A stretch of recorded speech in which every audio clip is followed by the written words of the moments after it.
So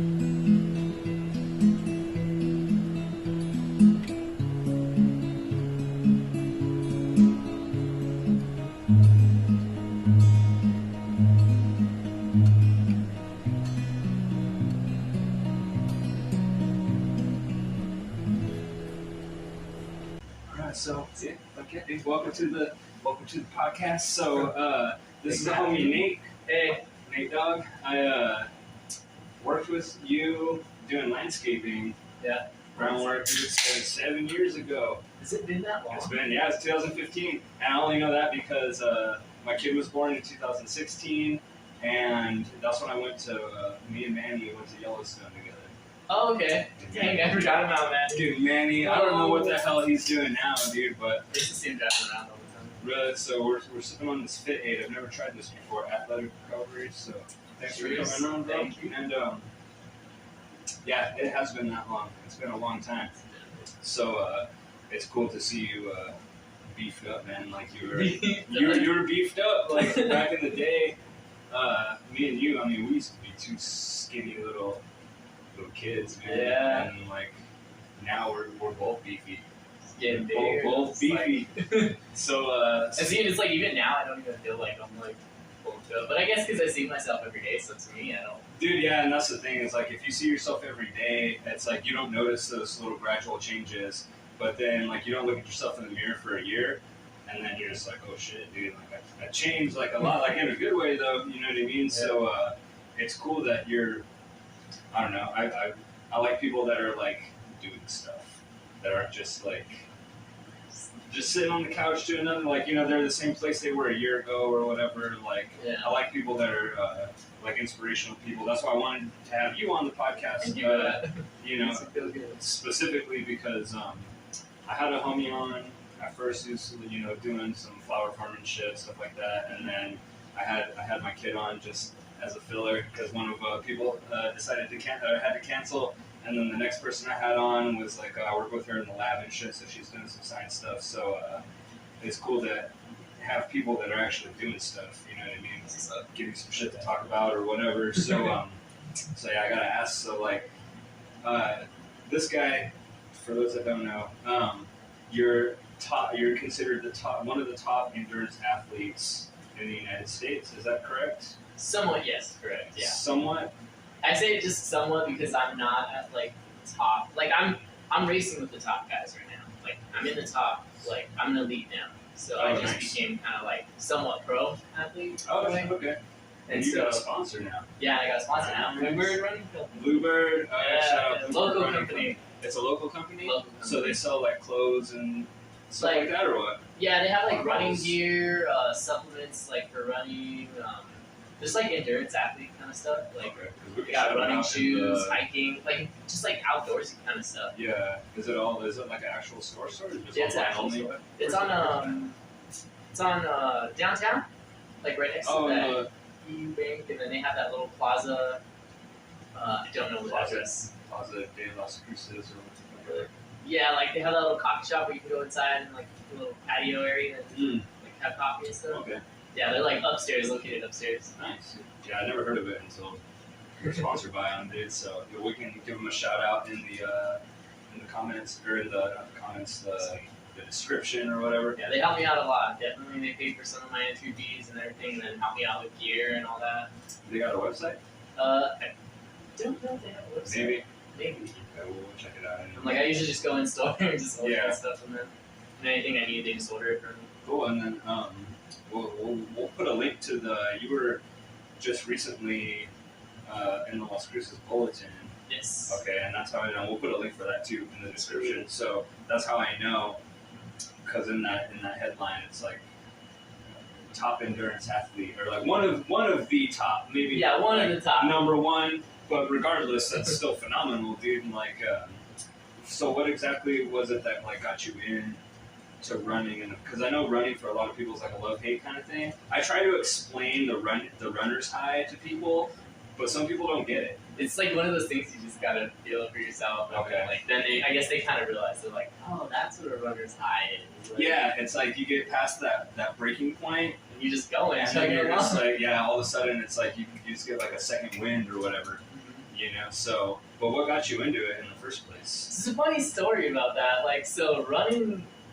Well, I've always been like athletic, like growing up, because my mom put me in sports. So like I played soccer, baseball, football, all the sports kind of. Okay. And so I've always done that. And then high school came along, and I played soccer for a little bit, but I just didn't want to play with those guys. Like I was like, kind of like, you know.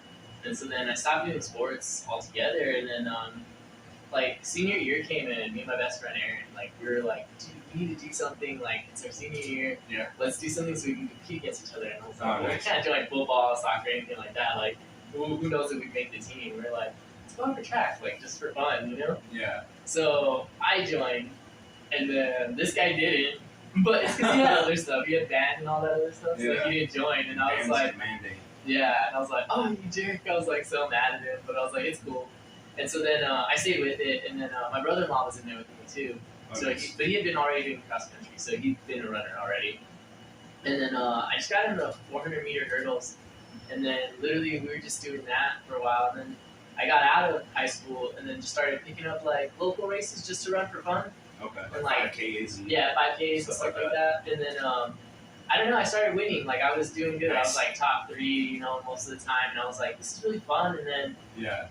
I ended up working at Harley, and my friend Alana, she was the one that brought up Spartan to me. She was like, dude, you should try Spartan. Like, you're winning. And that's you're more like really Ninja good. Warrior type stuff. It's not just running. You're doing the spear throws and the fire pit stuff and carrying 25-pound, 50-pound, whatever barrels and stuff, right? Mm-hmm. Yeah, it's just like a lot of like, I don't know how to say it, like, because there's like the hanging obstacles or anything grip strength related, like having to go over, like that's nothing to me. But when it comes to the heavy stuff, it's like, You would think where like I'm like, yeah. for the people that don't like do any kind of physical fitness or anything, like even just hanging from monkey bars, you would think, oh, that's easy. That looks so easy. And then, dude, you're there 10 seconds and you're just like you feel like your shoulder's gonna rip out of your freaking. Oh, dude, yeah. And then like it's on top of that, you're just doing miles, like depending on how long the race is. Yeah. For that, it's like. So how do you even like prepare for that? Just like CrossFit type of stuff. Yeah, so I Pretty started much. off running, Mm-hmm. and like we just go do a bunch of like miles just out at A Mountain. That's where I made my main train. It's just A Mountain. You So it like has all the hills and stuff, and So you go like straight up. straight up. It's a pretty steep freaking incline, dude. We did it a couple times at my dojo, and it's just like, God damn. It just takes you out, like Yeah, it's brutal. like even like just barely like I think halfway up like the front side is just like literally you're winded. Yeah. Up it, and it's like, ah, Yeah. But no, I just run there a lot, and then I just got I had to CrossFit like last year, Okay. and then that's when I was racing my age group, and when I was doing that, like that's when I started winning. Like I was pulling off podium wins and everything, and I was like, sweet, you know. And then for a little bit, I was like, you know what, like I couldn't, because I paid my coach to go over there. And I couldn't do the payments, and I was like, I'll try to do it on my own, you know, and everything. And I was doing okay, but I started just kind of falling back, you know, and everything. Yeah. And I was like, and now recently, like, I was like, now I'm sponsored, now I got all this going on. I need to be seeing my coach, like, have her training me and teaching me everything, Yeah. getting me going. So I'm back into CrossFit this year, like, again. Okay. So the CrossFit helps just to build those, like, fast twitch muscle fibers, like, just, because when I'm Yeah. going, like, it's like, I'm running. And although I'm not using my arms, like I'm still using my full body. When you run, it's like it's a full body workout, and it's like you don't really think about it. And then, but like so, once I get to an obstacle, it's like either it's a heavy lift, like the giant concrete ball that's like 100 pounds. Oh shit. So like I think it's 100 pounds. I might be over exaggerating, but that like concrete ball is like ridiculous. And like when I go to that, it's like you just ran like going up hills, down hills, and then you get to that thing, and you gotta like squat down, lift it up, carry it to like one flag, and bring it back. And it's like just that little bit just blows up your legs entirely and your arms. And it's like you don't even know what's next. Like they show you the obstacles, but it's like sometimes I forget what's next. And then like when I get to it, I'm like, oh, monkey bars. And I'm like, oh, it's a sandbag. Like I'm like, my legs are already blown up. So it's like these Spartan things. Like, are there like when it comes to the running, are there like sprints and like long distance, or is it just? Okay. So there's four different styles. There's the sprint, which is a 3 mile. It's got like I think maybe 25 obstacles in there, and then you got the super, which is a 6 miler, and that one's got like maybe 35. And then you got the beast, which is a 13 plus mile. Just depends on what they have in there. Yeah. And then that one's got like at least 40. Might be wrong. And then you have the ultra, which is basically like a marathon, and you do 2 laps of a beast. Mm-hmm. And like, yeah, it's that one's those get pretty nuts. Like I've only done 2 of those in my entire race career, but yeah, I see see your stories and stuff all the time. And I'm just like, that's like something that's really good for like cardio specifically. So that's something that like a lot of boxers and like MMA people and stuff they'll run a lot. You know what I mean, to get their heart rate up because it's like just a different beast. You know, you would think that maybe like a minute of even just hitting like mitts or whatever. You know, people will be like, oh, it's just a minute, like easy. But then it's not, dude. It's a whole different animal. A minute is so long when you're working out and you're doing something like even just jump rope for a minute. Like, oh my god, I never thought jump rope would be like. Do you jump rope a lot? Yeah, like I gotta wear my double unders, but like I usually just do single unders, so I'm like I gotta get my double unders down. Yeah, we jump rope a lot too. It's just part of the whole MMA training stuff where we'll go 12 minutes to like 15 minutes sometimes. You know what I mean? Especially if it's like tournament season or whatever, if someone's getting ready for a fight. You know, we'll go longer. And see, it's like with you guys, it's like it's intense with you guys because you guys have somebody else like pushing your strength, and it's like you're grappling and like. Well, how long is your matches like? So like if you're going to like a tournament, so like we'll do matches like in the actual dojo, and the longest I have gone with straight with no water break, except for like my sensei just dumping some water in my mouth, 49 minutes. Yeah, dude. So I went 7-minute rounds with 7 people to prepare for the first tournament that I went to. And so yeah, 49 minutes. But it's funny because like it's just a different animal. Like the 49 minutes in, and you can probably relate too because like when you're just running by yourself or when you're training, it's a lot different intensity level than when you're actually competing. And the same with like combat sports. It's like okay, you're training and like I can go 50 minutes or an hour and a half, you know, with like all these people just grappling straight. And then I go to a tournament, and it's like, dude, you're gassed in 5 minutes. But I think like part of that is the nerves too. I think. And, like, definitely. Once you get over that, though, like it's, you know, you have that built up again, you know. And like we'll do sprints and stuff like that. When we jump rope, and we do like a lot of the jiu-jitsu gyms, they'll do like drills and stuff like that, where we just go. Like we do drills and stuff sometimes, but. We're not like just sitting around for like 45 minutes while someone talks us through the drill, which is not a bad thing. You know, it's a good thing to do that too, because then you get like the little tiny like minor details, like okay, this grip is better than this grip for this particular submission or whatever. You know what I mean, or particular hold, whatever it is. But we just go. It's like competition training all the time, dude. Like it's intense, and then we pick up the intensity.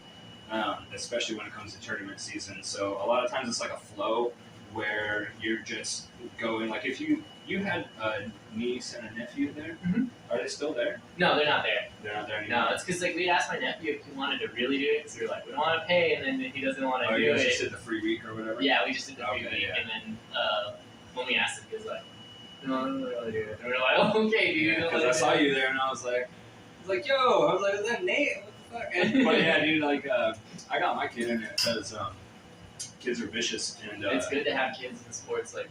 Well, that, and then like it's just like more than a sport, you know what I mean? It's like self-defense. True that. So it's like, dude, yeah, if he gets ever like bullied or whatever in school, like he'll be good, you know, for the most part. Like he can just, and it's not violent. Like they teach the kids are more jiu-jitsu based, where they're just holding the people down until like someone can come and help them, like a teacher, you know, whatever. Because if you punch or you kick somebody, like you're gonna get kicked out of school, or if I hit you and like you fall and you slam your head on the concrete and you die, it's just like, yeah, dude. Yeah, that's why I go on. It gets pretty serious. So, that's crazy. Yeah, dude. But yeah, we go like competition hard, and like now that my next tournament's coming up in July, on July 9th actually. So preparing for that. I was supposed to compete in March, but I ended up I blew up my MCL and like tore a ligament in my toe.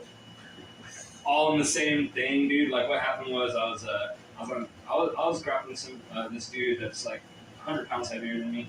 And that's the cool thing too about the jiu-jitsu is like a skinny kid like me, like I've choked out 200, 300-pound men before. It's all about technique, right? It's all about technique, and then like the whole premise of the sport is so because it was invented by like some super old like 70, 90-year-old man, and he's like weak, but he's got the technique.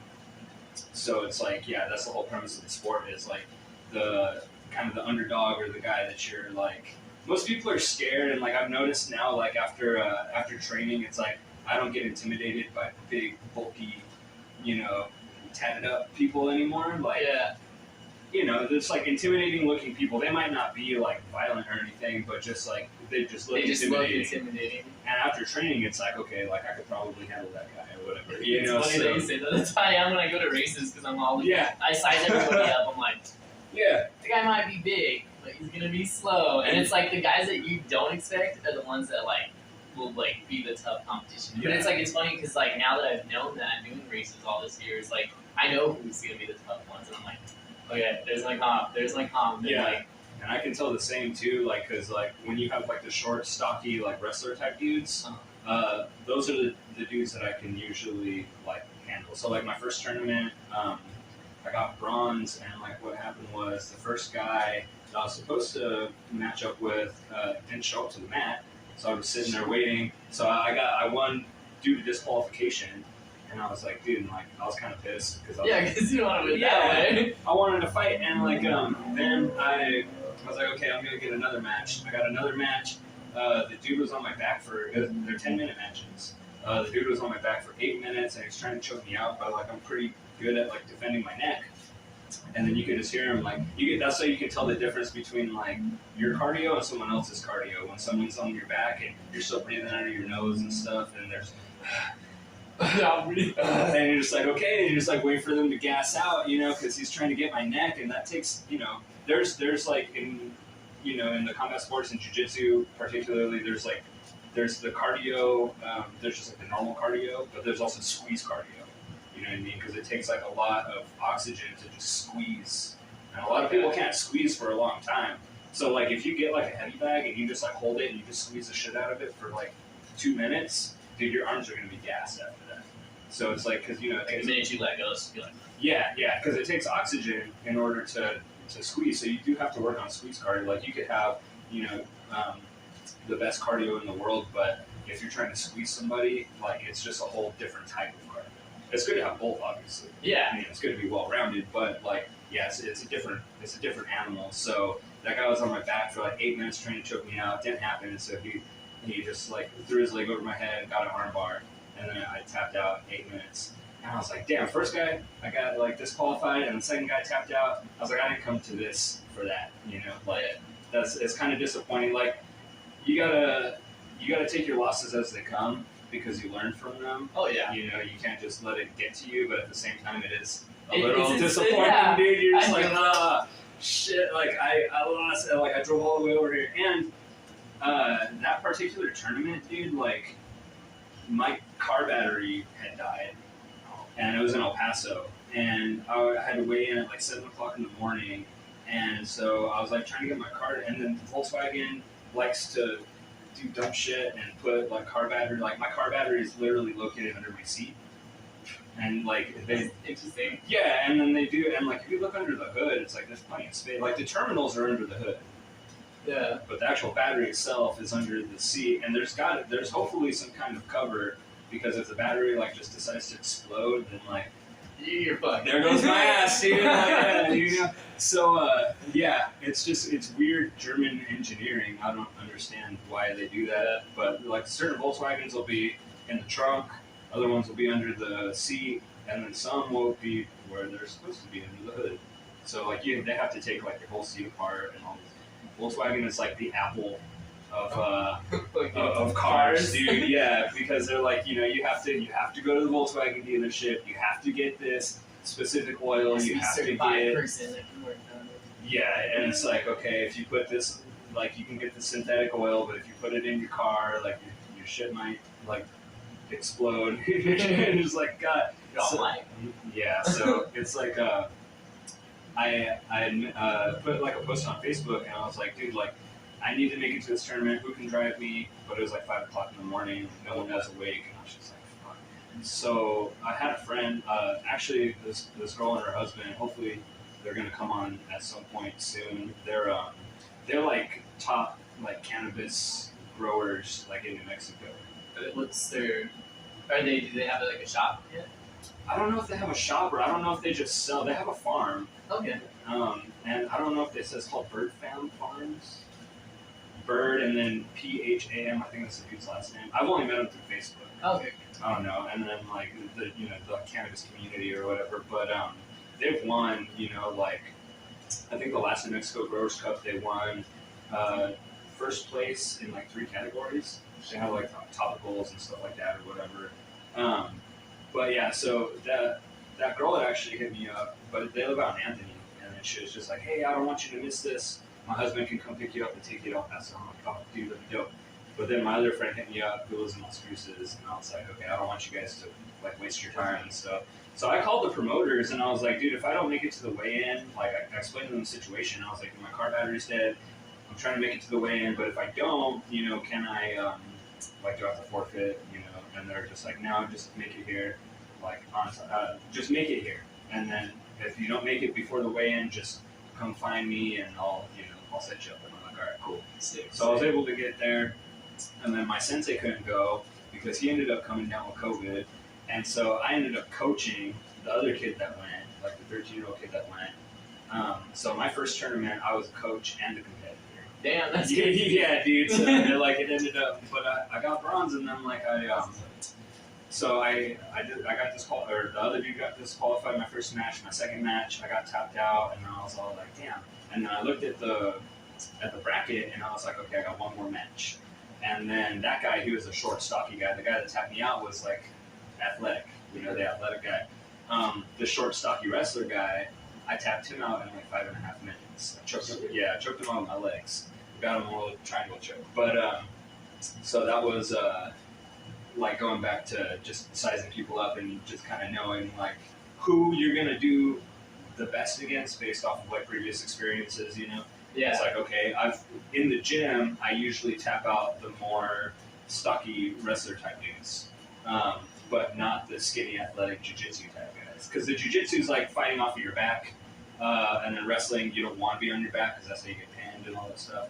So it's like it's good to know both, but it's like a different animal, for both or whatever. So, and then this last tournament I went to, the dude weighed 30 pounds more than me, and then he just held me down. He had like 15 fights under his belt. I have like 4, so he just held me down and just like choked me out a couple times. Oh, he got an armbar once and then he choked me out the second time. But either way, you know what I mean? So, but it's fun, man. It's fun competing. There's like, I'm sure you get this with like your competitions too. There's like a camaraderie. Yeah. You just get along with like all the competitors. You just like, it's just a good positive type of energy.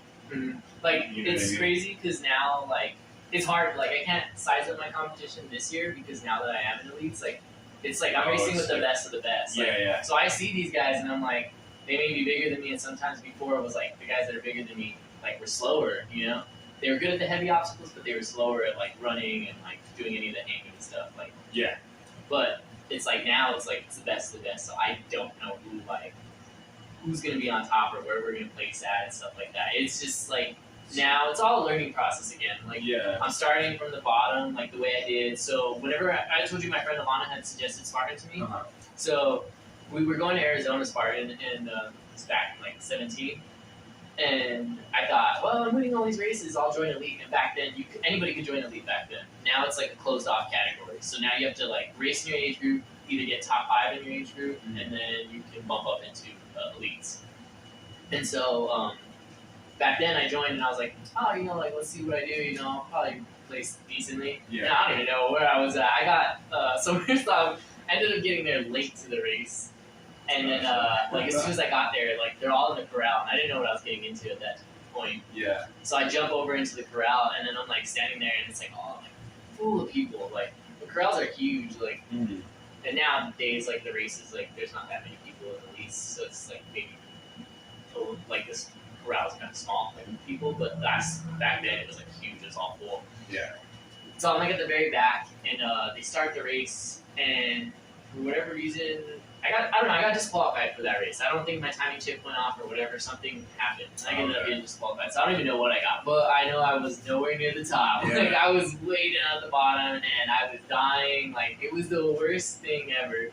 And then after that, I like went home and I was like, you know what? Like I want to do this. I want to train for this. I want to get into this really good. You know. Yeah. So I started training, and then that year, just like only did I think 3 races for Spartan that year. Okay. And then came 2018, and I was like, okay, I started doing more races and stuff like that. And then age group kind of came into play about that time, and it was my last race of the season. And I was like, oh, I'll race age group, you know. Mm-hmm. And so I did age group, and ended up taking second. And I was like, sweet, you know, like that was cool. So then that's when 2019 came. I started racing the age group again, and then that's when I started winning. Getting all those like first place wins and stuff like that, and it was like sick. Like I felt amazing. And then 2020 came and didn't really race much. I don't even think I did. You know, Because COVID. Because COVID and all that. It, dude. Yeah. Every time someone, I just got fuck COVID. Every time someone says COVID, that's just like that's my response. Literally ruined my whole like race year. It was just like it sucked, but it was like I don't know. It just kind of helped me kind of come back and everything, and then.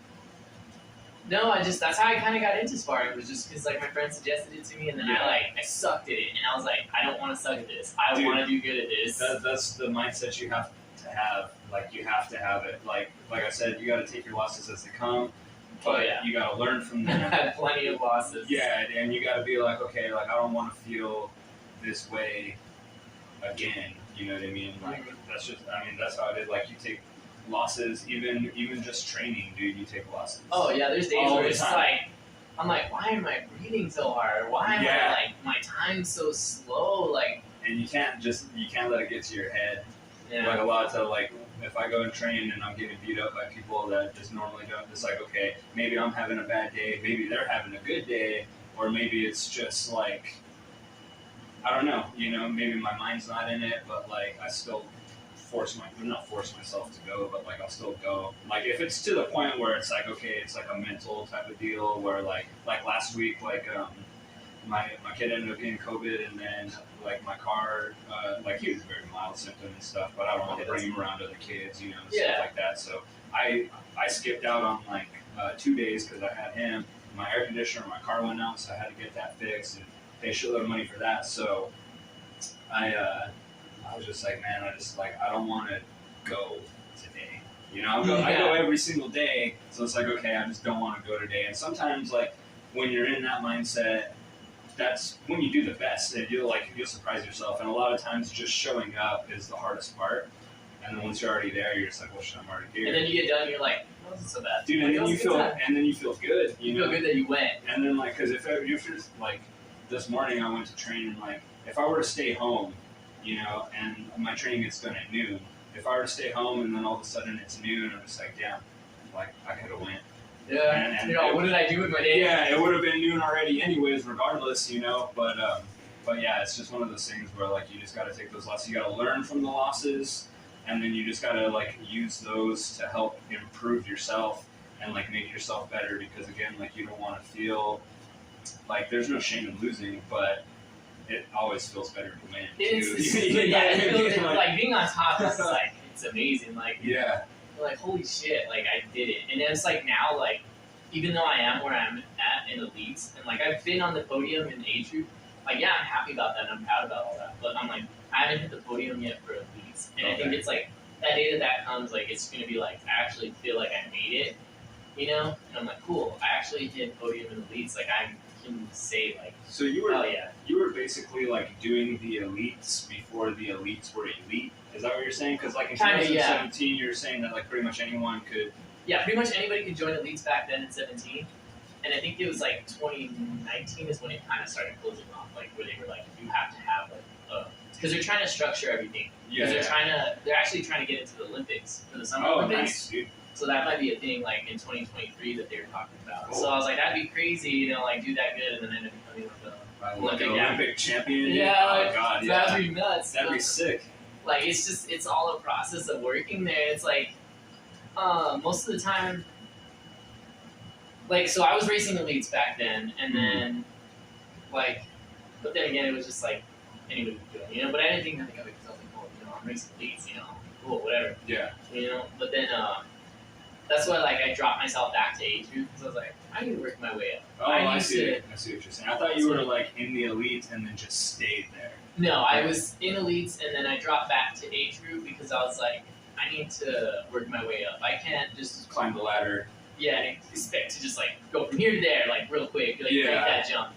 And like that's what I literally did, and it was, and I'm glad I did it that way, you know, because I made like I learned a lot of stuff along the way. You get to make mistakes. Oh yeah. You know, you get to make all your easy mistakes, like just like with fighting. Like if you go pro, you can only ever fight pro. You can't fight amateur. Oh shit. Yeah. I can still do age group. It's funny. Oh okay. Yeah, so I can bump back. Okay. Because literally that's what I'm doing. Yeah. No fighting. Yeah, like you can jump back in the age group, but it's like I don't jump in age group. The only reason I'm doing age group is for Ultra World Championships. Okay. Which is that 24-hour race that I did. So I did that one like it was last year I think. Yeah, so I did Ultra World Championships. You've been doing a lot. And it was I have like I've done so many races they all kind of blend, but it's like I can remember specific things from each race. Yeah, because you went to Cloudcroft just like a week or two ago, didn't you? Yeah, Cloudcroft, and then I went to Colorado the next week. I know you went to Colorado because like I saw my cousin posted a picture that's right. with your mom, dude. Yeah, and I was like, yo, like I never really met your mom before, but I know what she looks like. And I saw that and I was like, this lady looks familiar. And then she like tagged her and I was like, that name looks familiar. And I clicked on it and I was just like, oh, that's who it is. And then I told my cousin, I'm like, yeah, dude, that's my homie's mom. She's like, oh. Yeah, we're all sitting there and we were like, what? Oh, really? We were all tripping out and I was like, yeah, that's my friend Jason. I was telling you about the podcast. So did she, like, your mom was a teacher or what? She's at EA. What is that? Like, educational assistant? Yeah, educational assistant, yeah. Okay. So that's how they know each other? Because I know my cousin teaches like second grade or something like that. Yeah, because she worked at MacArthur and then she moved to Colorado. Yeah. I just saw that and I was just like, so like small world, right? Yeah, dude, and like those races have to be harder up in like Cloudcroft and Colorado because you're talking about 9,000 feet in elevation. Oh yeah, it got to me. It was funny because when I went to Cloudcroft and I was like, I knew it was gonna hit me. Like I was like, that's gonna suck, like you know. And then were you guys trail running or? It was trail. Well, mostly it was kind of like mostly closed up there. This all Lincoln National Forest. Yeah, like so it was supposed to be trail, but they made it like a road race. But even then, it was like even though it was road, it was like hills because we were going through like some neighborhoods and stuff. It was kind of cool though because people were like sitting outside on their porches cheering us on and stuff. And then on top of that, you have just the thick, heavy, like air in the high elevation. I was all like winded. I was all yeah. But like I did okay on that one, so I was like, it wasn't the worst. Like you know. I don't know what I got. I don't remember what place I got, but because I went to for those viewers that don't run, like there's a huge difference in running, or even walking or hiking or just doing anything like cardio based at high elevation, mid elevation, low elevation, like huge difference. Like, what's worse is when you have asthma. Oh, do you have asthma? I have asthma. Oh god. It's like, but it's funny because I've gotten, now that I've been running and stuff, I've been able to control it and everything. Oh, nice. So like I've never had asthma super bad, but like literally when I go to like any higher elevation, I can feel it, and it's like it kicks in a little bit more, and I'm like, because I went to Ocean Trail once. You're familiar with Ocean Trail up there in Cloudcroft? No. It's kind of by the Trestle Trail. You know the Trestle Trail? I don't know. You know the trails up there? Okay, well, regardless, it's, around 9,000 feet, maybe a little less than 9,000 feet, but pretty much, like, if you round up 9,000 feet. And I went on Ocean Trail, and I went running up there once, and I got winded, and I was just like, man, I had to have done, like, 3 miles. Like, I don't run as much as you, so, like, this guy, you can do, like, 10 miles, stuff like that. Like, 5 miles is a good day for me, but, like, it's all just the difference in body, like the difference in training and stuff, And but I went to OSHA and I started running and I was just like, God, dude, like I must have done 3 miles already, whatever. And then I look and it's just like, I barely did a mile.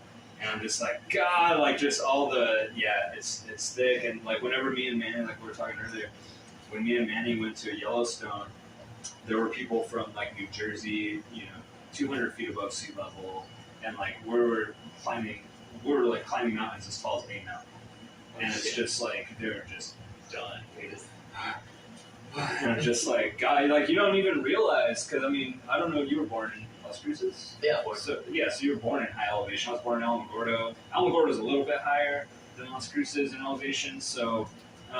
But regardless, it's only like 100 feet or so. It's like pretty much the same. So we're kind of already adapted to it, and you don't really realize it until you see people that are like at sea level, and then they come to a place like here or like Mile High Stadium or whatever, and they just like can't breathe, and it's just like God. It's crazy though. I see some athletes though that like they'll come from Texas and everything, and they'll be out there in the mountains and they'll be doing like cake, like it's nothing. Yeah. And I'm like, how? I'm like, what are you doing that you like can Well, I think it goes into the training too, because like you can get those masks. Yeah. Those like that just kind of limit your oxygen a little bit, so you can like run on. I see people run on treadmills with those, so they can just kind of teach themselves how to breathe a little bit better. So there's like ways that you can kind of simulate the environment, the high elevation and stuff like that. So maybe that's what they're doing. And see, like I want to do it like naturally, kind of like I want to go to like mountains and stuff, like Dripping Springs, stuff like that, or like even Laguna Springs, just to go run out there. Like, and I should probably be doing that, but I haven't done that yet. I just like trail running. Like out of the running, like I would rather run on a trail than like on a track or something. Oh yeah, definitely trail running all the way. Sometimes you get the ankle twisters though. Oh yeah, no, I'm not used to that now. Like it's crazy. I can twist my ankle and just be like, screw it, just keep going, because like it happens so often. It's like you just finally get used to it and you just run on it and you're just like, whatever. Yeah, like, it is what it is. It is what it is. Like that's how it is. Like we do a lot of shin conditioning, so we get like a a wooden broomstick and just tap the shin, or like you'll go and you'll throw a kick and the other person will throw their shin in the way, so you're just connecting shin on shin, so it's bone on bone. And so, it's brutal, dude, but basically what happens, the idea is you create these little micro fractures, and then the calcium starts building up, and it just makes your shit, like, way harder, Okay. And so, like, now when I get a shinner, like, the shock still hurts, because I'm just like, oh, shit, and then I just think about it, and I'm like, wait a minute, like, that didn't actually hurt, because I've, like, conditioned my shin, so, like, it's probably the same. It's just, you've done it so many times, it just doesn't matter anymore. Yeah, like it's just like, one of those whatever, things. Dude. Yeah. You trip, stumble a little bit, and then it's like, just keep going. Just ignore it. Just keep going. And it's like, I like hobble for like a little second. I'm like, wait. And then I just and then like, sometimes I'll finish it, and then it's like my ankle's just back. And it's like a cankle, and I'm like, whatever. Whatever. Just put ice on it. Oh, I probably ruined it, but I'm like, whatever. And then like, it's the next day, back to the same thing. Just running, and I'm like, run it out. Whatever. So you usually do your running in the morning. So like, what's your day to day? I know. My day to day, it's been different kind of lately. I used to run like a lot, but it was. Been doing a lot more CrossFit now, kind of. Yeah, more CrossFit now, but it's like, well, it's because I'm barely kind of getting back into everything again. Like, as bad as that sounds, like a little break or whatever. Somewhat, it's because like sometimes you need to though, man. Like I hate bringing this up, but it was because I was like in a relationship. Dude, like I was trying to like manage that, and then like my 2 jobs, and like. Where were you working? Oh well, Harley. I was working. Well, not at Harley. This is like so I started working at. I work at Target, and then I also work wrapping cars for 5-star Creations. Target the other day, bro. Like I was there. You were busy though. I was gonna say what's up, but you were like running around helping people and. Probably, yeah. They always make me run all over the place. I was like, is that dude? I just saw it like the back of your head, but I think you had the braids and stuff. Oh, okay. Was that like? Is your hair long enough to braid right now? Oh yeah. Okay, probably was. Yeah, it probably was. Yeah, I always get braids before I go racing smart. I haven't done that lately.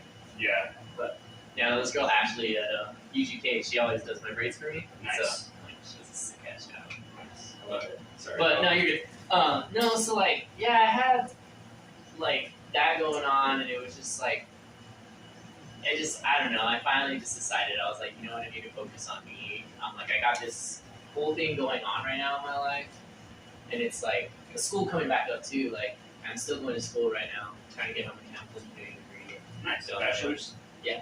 Nice, dude. So I'm trying to get all that done, and it's like, and then I got those 2 jobs, trying to make those payments, also like traveling and stuff like that, trying to get money to travel, like go all over the place, and it's like, sometimes it gets a little bit stressful because it's like I literally Don't even have time for Time. yourself. Yeah, like kind of. pretty much, and then it's like training on top of that. So like day to day, usually like I'll go to CrossFit in the morning, like 7:30 a.m. Okay. And then I'm there. I do my CrossFit workout. Go Go how home. long is that? Oh, it depends on like an hour.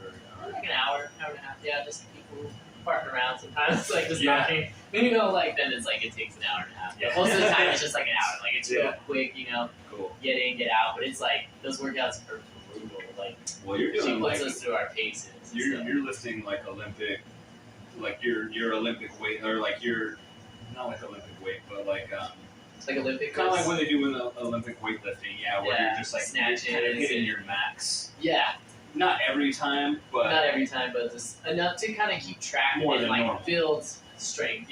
Like yeah, like more or less the CrossFit is for me to do functional fitness, and like I need that functional fitness because when I'm doing like these runs and stuff, these obstacle courses, like I have to be able to be running at the same time, but also lift stuff, and it's like also carry like do monkey bars, whatever I need. So Yeah, I need that makes sense. functional fitness. It's like lifting because I used to just lift back in the past, like that was what I would do, just lift weights, try to get strong, But my body was just not used to being on the go and lifting stuff at the same time. So like whenever I would go to these races, the minute I start doing carries or start like flipping the tire, which that tire is like 400 pounds, like yeah, that thing is ridiculous, But The my tire body flips. wasn't used to like because when you're just lifting, it's just like you're not really just kind of zoned out. zoned out. It's like you're not. How do you say it? Like it's not like cardio based because you're just like you're focusing on keeping your arms under or whatever you're lifting, like keeping that muscle under tension, like just Yeah. trying to keep it under tension so you can tear those Sometimes muscle unless fibers. you're one of those meatheads, it's just. Yes, I can't do that. But like maybe in CrossFit I can do that. But like it's like one of those. It's like it just wasn't helping me. And then so when I joined CrossFit, like it helped me build those muscles like I needed. Okay. And then like I lived at home because I have my own home gym. Like I built that way before COVID even happened because I was like, I want my own home gym. I just got tired of going to the gym. Like it's just running into people, like not running into people like I don't want to see. It's like running into people like the fact that they're using the thing that I need and it's taking up my time, So I was people just all like, wipe down their machines and you get the staph infections. Oh god. pretty much. It's like shit like that. Like I was just like, I'm done with gyms. Like I like working out at home. Like it's just me by myself, write my own workouts, do my own thing, and it's like I know what I need to do, and I get that done. And then like I've been trying to get back into running like every single day the way I used to. Okay. And it's like I run around my neighborhood because it's perfect. Like it's a little cul-de-sac kind of thing. So it's like literally. Over Linden's West. No, actually I moved to Doniana. Oh, nice, dude. Yeah. Cool. Live out in Doniana, and so like where we live, it's literally a mile. Like if I run around the neighborhood, it's a mile. It's like a perfect little mile. So I'll do that for like sprint, like fast running and stuff like that. And then like there's a mountain out in Doniana. I forget what it's called, but it's like a straight up gnarly like concrete hill. They have like 2 stations like on top of it, like radio Oh, stations. isn't that like you have to like go through a gate that's usually like dummy locks? Yeah, like I go crazy locks on it. I go hiking out there sometimes. Okay, yeah. See that Yeah. hill, I like use that to like I'll just do sprints up it. Yeah, So okay. just build up my like sprinting up the hills and stuff, and then like I'll just do one like long run up all the way to the Yeah. top, and then come all the way down. It's kind of sketch out there because I'm by myself and I'm like, there ain't nobody out there. It's like past Freaks me out. it's like past Blue Moon, right? Is that No, what no, you're no. talking about? No. It's like it's Oh. more Doniana. It's like Okay, because you can kind of see it sometimes. Like okay. I go out there between like Blue Moon and like Slot Canyon. okay, There's like a little area that you can just like pull off, and it's the same thing. Like you have to drive like quite a ways, but there's like a little mountain with a couple of stations on top. okay. I just randomly found it. Actually, you know what? I think what happened was you had like I don't know why I always just remember like the most random shit, but like there was an event for like it was like a jeeping event, I think I know what you're talking and you about. were like I'm interested, and I was like what was it called? Lookout Peak or something like that? Lookout Point? I don't remember, but I know what you're talking about because we met at Blue Moon for that. event. Oh, okay. Yeah, because I was like, what is this place? I've never heard of this place. And then I kind of looked it up on a map, and I found it, and I found a way to get there. And I was just like, oh, so that's what I thought you were talking about.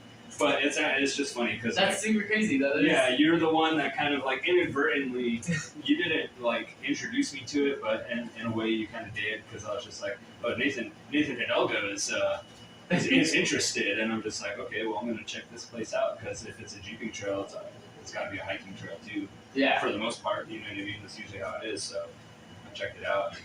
Yeah. Anyway. So now I go to that hill and I'll train up on that hill, just trying to get my like leg muscles built up for going up and down the hills. Like when we're in the mountain running and stuff like that. It's funny because like I'll do it here and stuff, but it's still no matter how much I try to prepare, it's never like it's always enough. But it's like there's times where it's just like, oh my god, we'll get to a hill in the race and it's like, are you serious? Like we're going up that monstrosity. You go running in the sands at all? Oh yeah. White sands. Not white sands, but like over by A Mountain, there's like.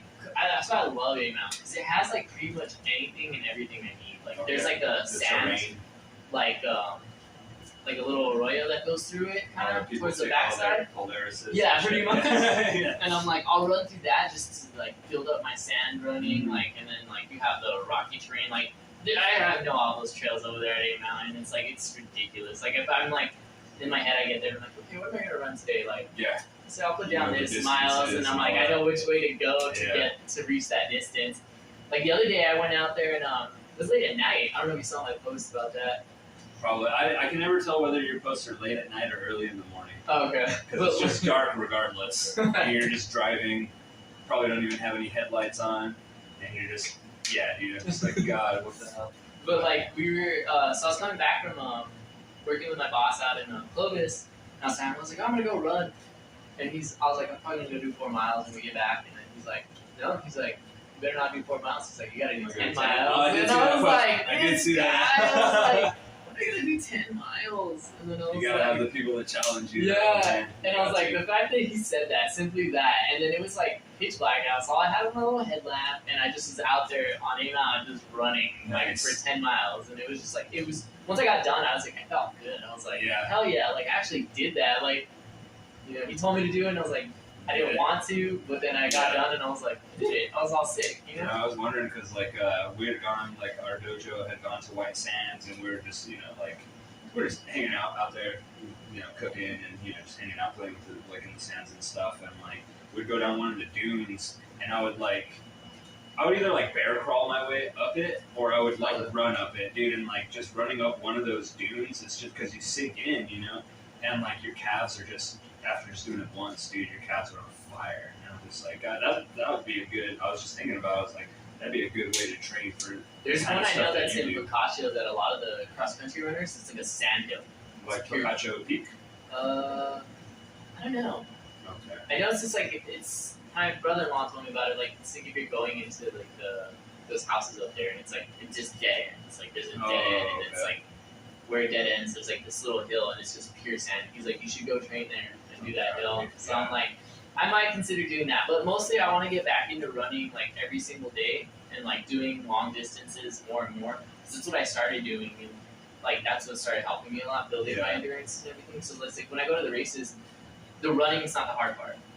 It's all the obstacles, you know, and trying to mesh that together. But now it's like I'm at this point where the obstacles are easy because I have the strength for it. Yeah. And the running's hard for me. And I'm like, I need to build that back up. You gotta have that fine line. Yeah, you gotta ride the fine line of both. You got the obstacles down and the running down. Because, like, I haven't failed an obstacle, I think, since last year. Like, and I failed, it was a spear throw. Like, the spear throw is one of those ones where it's like, you either make it or you don't, you know? Well, and then you also have to be precise. It's not just the muscles and like the throwing stuff. You have to have precision as well, right? Like I imagine they count like. Correct me if I'm wrong, but like you have a target, and they count like where you hit on the target, kind of like playing darts. Does that go into the score? No, it doesn't go into like. There's no score like. Like you get scored by points, like your wins and stuff like that. Like you have scores, so like that adds up to your ranking overall worldwide. Okay.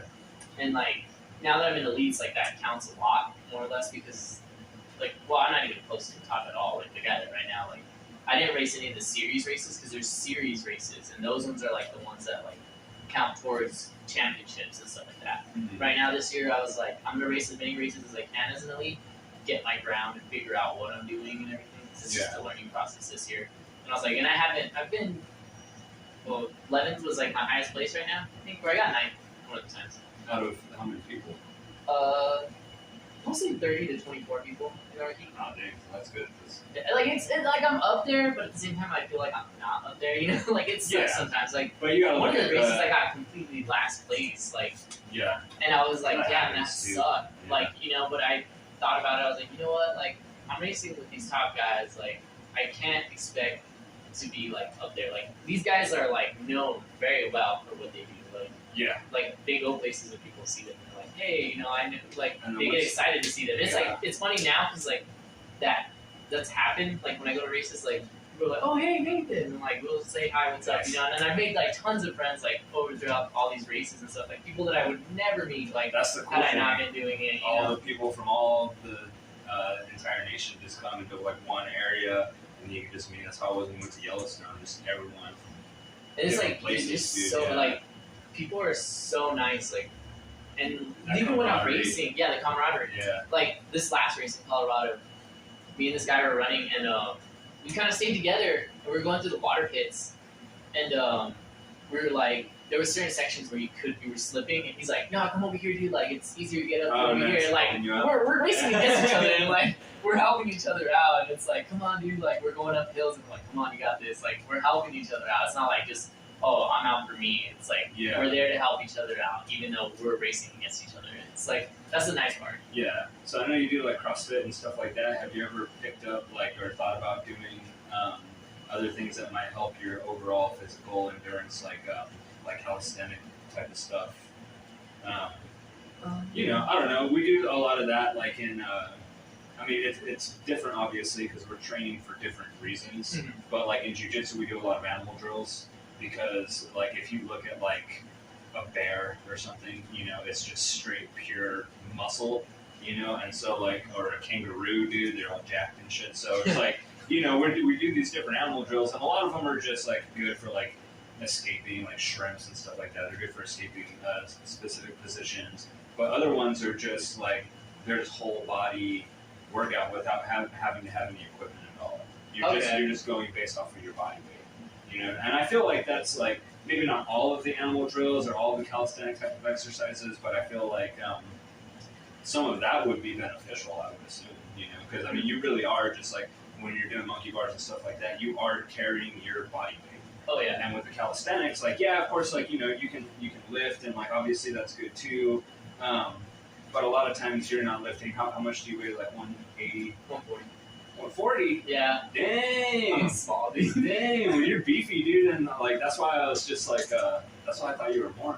I want to get up to 150, but I think right now where I'm floating, I need to stay at 140. Because if I get any like heavier, it's gonna slow me down. Well, and a lot of times, like when you're lifting, like you're not lifting 140 pounds, right? Yeah. You know what I mean? And so, like if you're doing like these calisthenic exercises mixed with your like normal routine exercises, I imagine there could be benefits to it. I don't know.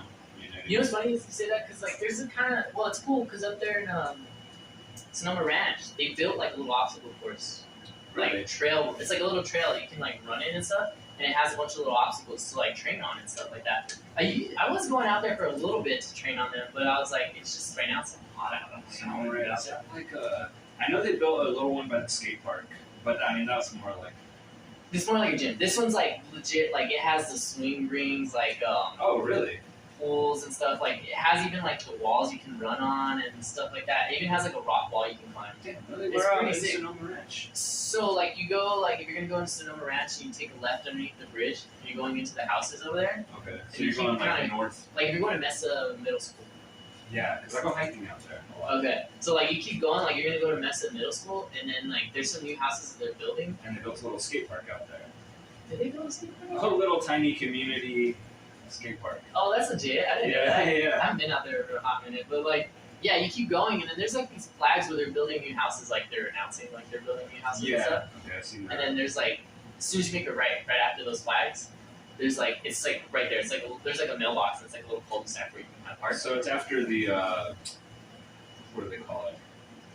After that little roundabout. Yeah, roundabout. Yeah, that's what they call it. after that roundabout. Yeah, literally, it's like Yeah, and then it's like a little cul-de-sac you can park there, and then it starts off, and you just keep going, and it's like That's pretty cool, dude. I didn't know that. yeah, it's legit. Like I'll go out there to have fun sometimes, and just kind of try to build up grip strength and stuff. They don't have like a shade over it though, so you're just literally burning your hands on the metal rings. Pretty much, it's like yeah, you're burning your hands, and then like some of the like they have these elastic bands that like for grip, like, and you're trying to like grab onto them and go across and stuff, and those things are like just hot because it's just like rubber and stuff in it.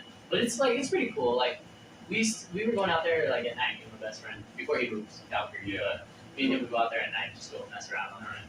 What about like bouldering? Do you ever try bouldering? I've never tried bouldering. It looks interesting though, but it's because I'm terrified of heights though. Yeah, I know Andrew does it. Oh yeah. Yeah, I haven't talked to him in a while. I haven't talked to him. I know. I think he lives in. I think he's out in Albuquerque now. I don't know. I think so. Last time I saw him, I just randomly ran into him at Bosque. He was still shooting pictures for Oregon Mountain feathers and stuff like that, or whatever. But I think he's just kind of moved on. I don't really know. I see him bouldering all the time. I have friends that boulder, and it's just like I train Muay Thai, and so like a lot of it is gripping, like behind the head, getting your grips and stuff like that, and then throwing knees, shit like that, and doing sweeps and stuff, tripping people, and just throwing them, literally just throwing them to the ground. But I was like, when I was with my friends one time, and I was like, yeah, I could probably handle this. Because I do the Muay Thai and all that shit, but like, God, dude, it's just a whole your different... like your fingers when you're holding on for your life, you're like, ah! Dude, and I went out with a friend one time who had like, there was a just straight up just rock face that was just so high up, and like her little 8-year-old kid is just like, what am I gonna do? She gets like halfway up, and she's like I have to do it now, like I have to finish it, because if I turn back, it's just gonna be like way too dangerous. And she just like booked it to the top, and I was just like, God, dude, like it's just a different animal. It's just, like, again, it's just one of those things where like you see people doing it and it looks easy, but that's with anything really. It's like, people will watch like skate videos or whatever. It's just like, I can do that easy, or they'll watch UFC, especially the UFC, because they'll be like, oh, I could do that easy. I could totally take that guy down. I would knock this guy out. You got those people at the bar that are just like get way too drunk and they're like watching the fight. Actually, like the game, they say that I asked one of the servers one time if there was gonna be the fights on one time, and he was just like, "No, we quit showing the fights." And I mean, they show boxing and stuff still, but I'm like, "Well, why? Why'd you quit showing the UFC fights?" He's like, "Well, because people will get too drunk and then they'll think that they're UFC fighters and they'll try to like just start shit with other people at the bar." That's hilarious. Well, you run into those people all the time, man. You know what's funny is like, do you know a lot of people tell you like, oh, I can't do what you do, like, you're crazy, man, that's crazy what you do. See, I've kind of, not necessarily in that way, but like a lot of the girls that I've tried to get into the training, because like, specifically, like I said, I got my kid into it originally. I've always wanted to train it, but the closest thing for a while was just UFC gym in El Paso. Okay. And I don't want to drive all the way to El Paso 5 days a week, just to train. Especially now. Yeah. And so my friend had mentioned that there's this gym here, it's the Still Dragon, and he mentioned it on Facebook and tagged the dude that like owns the gym. Mm-hmm. And then the guy's like, yeah, come through, we'll take care of you. Okay, so I went there and I just sat and like watched the class for like an hour. I'm like, cool, this is something I want to do. I want to get my kid into it. And so, like, it's really, really good obviously it's good for self-defense and stuff like that. So, with that being said, it's really, really good, and I feel like it's really important for, like, women and children. You know what I mean? Because, like, women are going to get, women go through shit all the time. You know what I mean? Deal with a lot more than we have to deal with. Yeah, and you have to know how to defend yourself against, like, a bunch of creepy weirdos out there, dude. And so, like, I'll tell my friends. Especially like now here, there's just so much crime and shit going on. It's just like, that's why I'm kind of happy. Like, I live in here, like, because it's like, you wouldn't even think that there's a house right here. I didn't even when I was turning. I was like, you know what I mean? Back here? Yeah, exactly. And it's just like my house, my neighbor's house, a little lot over there, and then a couple more neighbors. And that's it, dude. And then even my backdoor neighbors, like, you would have to go through their property to get to my property if you wanted to, like, steal anything or whatever, like. So I like the fact that it's kind of concealed. There's still sketchy people, there's sketchy people everywhere. you can never escape the sketchy people. Mm-hmm. You never can. Even if you live in a high class neighborhood, then you got a big target on your back. It's even worse in a high class neighborhood because people are out there looking for value. They're like, oh, this guy's got money, whatever. But I try to get like some of my friends like involved, but like they're like girls, and I was like, yeah, you got a good kickboxing body. You're tall. You could probably kick someone in the head, and like you can learn how to defend yourself. And what stops people a lot of the time is like fear, because they're like, oh, it's mixed martial arts, and they think that they're gonna go and they're just gonna get their face caved in every day. And it's like, yeah, sometimes it's like that, but also you never have to do. That's what I like about my gym is like he never makes you do what you don't want to do. And then, like if you're there and you're just like, yeah, I don't want to, like, a lot of the women don't grapple, like they don't do the jujitsu. So he's like, they'll split it up. It's like, okay, the grappler's on the mat. Everybody else that doesn't want to grapple over here, hitting bags or hitting mitts or whatever. So we'll spar and stuff like that. But especially like with the women, like if I'm going with a girl, like you tend to match energy sometimes. So if I'm going with like one of the older ladies, like they can hit me like 100%, like they hit the bag, because it's like I can take it. My body can take it. I know how to cover up. I know how to defend punches and stuff like that. I'm not gonna hit them with 100% of my power. You know what I mean? Because it's like you got this little old like lady that's just like beating the shit out of you, and you just gotta take it. Like it's fine. That's why we condition our bodies. But like when I try to tell, like kind of going back to your question, like when I try to tell my friends that that's something that they should look into, or like if they ever want to look into it, then let me know. They're like, I can't damage your face. This is my money maker. I can't damage it. I'm just like, I like that. Yeah, I'm like, I get it, but yeah, it's not like that, dude. Like, and you actually get more hurt doing jujitsu than you do boxing or kickboxing, which is kind of surprising. But I mean, not only do you get accidental elbows, and dude, I get elbowed and kneed in the face almost every single time, especially when I'm going. Remember you posted about that the other day? Yeah, and like you see how like I got a busted lip, dude, and like I had a black eye. Like the other day we were going hard. We had the headgear on, so we were going like 80%, power. And this dude, he just I was at the very end of his punch, and he threw the power punch and just cracked me right in the thing, like right in the lip, and I started bleeding. And but I was still going, like the round hadn't ended yet, so I'm just bleeding and I'm just still going, whatever. And so yeah, it's just like sometimes you get hurt doing that, but like with jiu-jitsu, you not only get the accidental knees and elbows and shit like that, your body's also getting twisted in all kinds of like messed up ways. You gotta have flexibility, that's for sure. Yeah, you have to, for sure, and that's why I started doing like a lot of yoga and stuff, dude, because it's like... See, that's what I do. I don't do yoga, but I do a lot of stretching. Yeah. Like, that's part of my main regimen. Calming, too. It's yeah, exactly. So calming. And then it's like, since I started stretching a lot before, well, yoga and stretching they're interchangeable. Yeah. And it's like, it's helped a lot with my movement and my mobility and stuff. Like, cause like, I wouldn't be able to, like, do those squat cleans, like, and go all the way down low if I didn't stretch. Yeah. Like, and that's what my teacher always says. She's like, you always go down like so low, and I'm like, ass to grass, like I gotta, dude. I'm like, at least now I know I'm like going full squat, and then I can come back up. I saw you like doing one of those, and I was just like, God, like my knees, like I've just destroyed my knees through skateboarding. I tore my meniscus in my left knee skateboarding once. Like I said, I blew out my MCL in my right knee. I blew out the ligament in my left toe. Like, my knees do not allow me to like go down. Just like, God, like it hurt my knees to watch how low you went with that. And it's crazy, like, because I never used to be able to go down that low. But it's all like, I watch a lot of YouTube and stuff like that. That's how I've learned everything along the way. Like, people underestimate. I had to be self-taught, like to run, to lift, stuff like that. Like, it was just me teaching myself. Like, I mean, when I started going to CrossFit and stuff, like, well, I went before CrossFit, I was going with my friend Rolando and his brothers, and they were teaching me the movements of how to do power clean, stuff like that. They taught me how to do that. And then when I went to CrossFit, like, she helped me out, improve my movements and stuff and everything. And, like, she's keeping track of all my stuff, like, and all that. And it helps me out because I'm like, now I know what I can lift, and I'm getting stronger, and I'm, like, and it's mostly because it's not, I like it because it's not just me by myself as much anymore. Like, even though I wanted to be by myself, I have somebody pushing me, like, and then my friend Adrian, I got him to go, and he likes it now. He's loving it. And that's good, too, because then, like, if it forces you to go in a different kind of way because then you're like, dude, if I don't go, then like not only am I letting myself down, I'm letting my coaches down and like all the work that they put in, my friends that are expecting me to be there, like. And then it seems like it's crazy now too because like I have my sponsors, and I'm like if I don't train and I don't put that effort, you lose it. Yeah, I'll lose it, and then it's like I'm letting them down. You Yeah. know, and it's like my family, my friends, like they all like it's.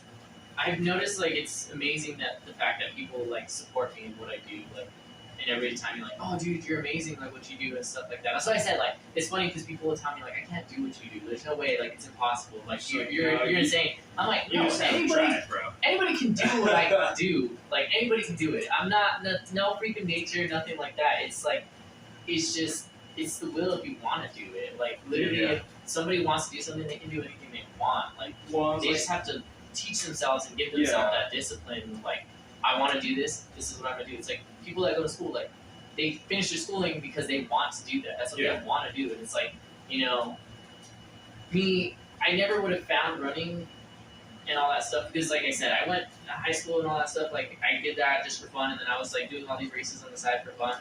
But what really pushed me towards running was like, okay, so a long time ago, I was with this girl. Crazy, like it's gonna be fun. She put me through hell, like hell, and I mean, it's there's my a lot fault. of them out there. My fault for being an idiot because like I stayed with her, you know, and I like put up with a lot of the crap, and it was like the final straw was like when the moment like she started getting like so it got to that point where she started just like beating the crap out of me. They'll get you if they're pretty. And like I was just like I'm done with this, like I'm over this, but because like so it would be on and off with her back and forth.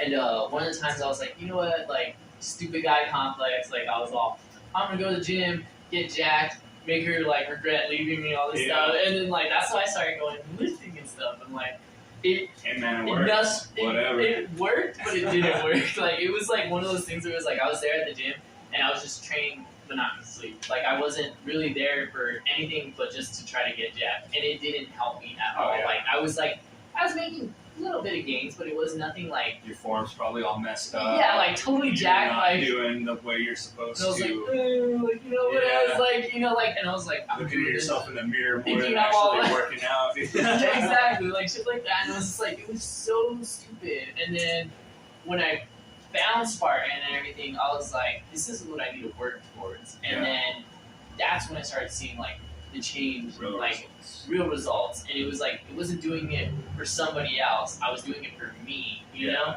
And then it's like it's funny because I started off with all this racing, nobody really like paid attention, nothing like that. And it's like I started winning, you know, most people start kind of paying attention because they're like, oh, this dude's doing something crazy, you know. And then it's like now, like where I'm at, it's like people know, and it's like I was at my store yesterday at Target, and I was cashing out, and this guy comes up to me and he's like, hey, Nate. And I was all, I was like, I freaked out. And he's all, you're Nate, the ultra runner. And I was like, oh, shoot. And he's all, I follow you on Instagram and Strava. And I was like, that was cool. It made me feel good that, like, people recognize me, you know? Yeah. And it's like, now even when I go to the Spartan races, it's like, people that I don't know from around the world, like, they see me and they're like, oh, hey, it's Nate. Like, you know, and then they're like, I'm all, oh, hey. And then, like, we introduce ourselves. Yeah.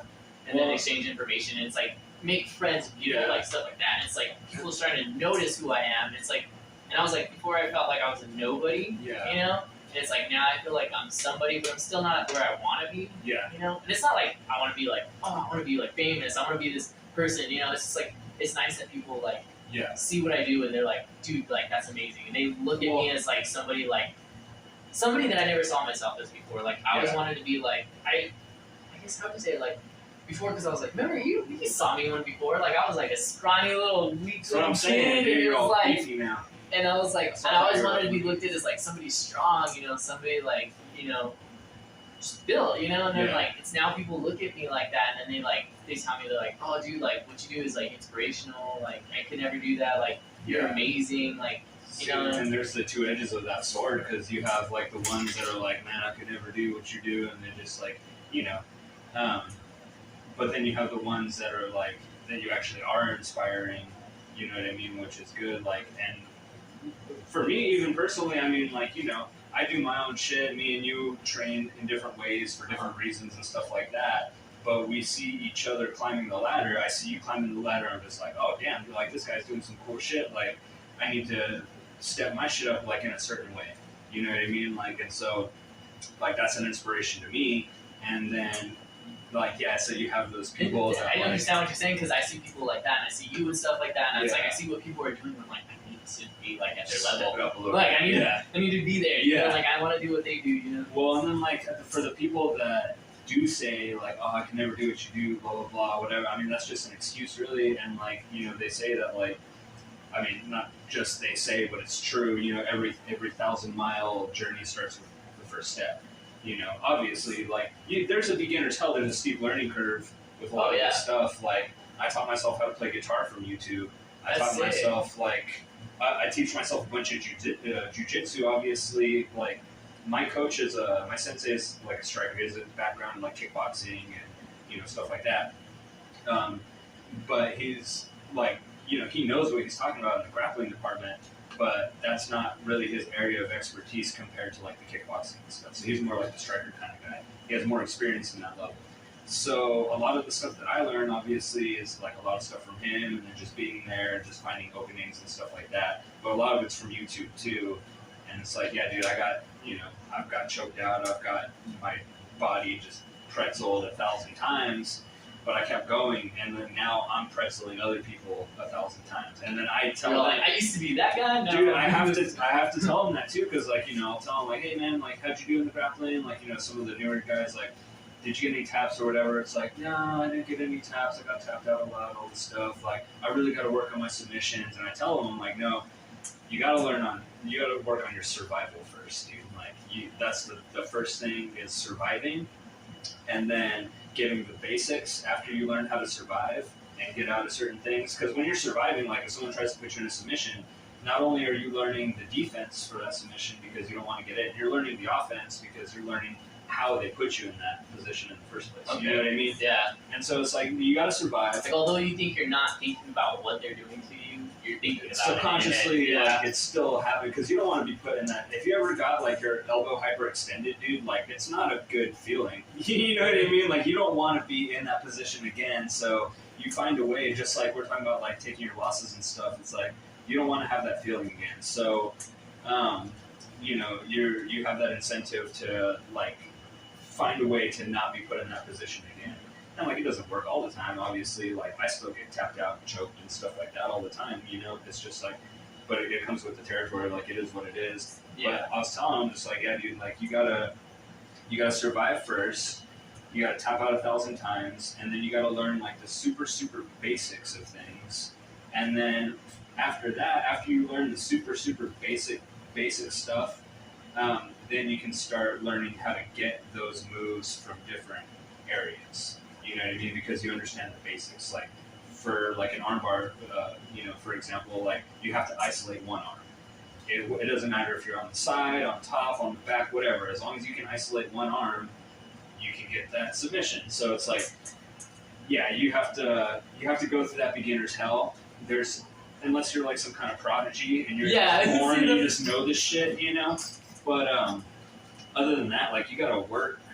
For people just don't want to. I feel like people just don't want to work for shit. Like, so I was having this conversation with my friends. It's like, it's not a bad idea to look up to the elite athletes. Obviously, you want to look up to the elite athletes because they're the best at what they do.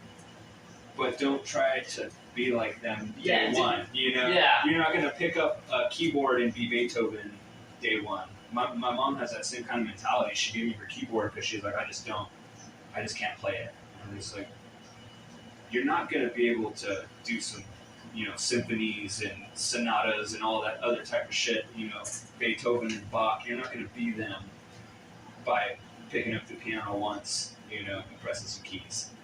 You got to go through that, like they say, hard work makes for easy work, and it's true, And it's like what literally people see is they see the success.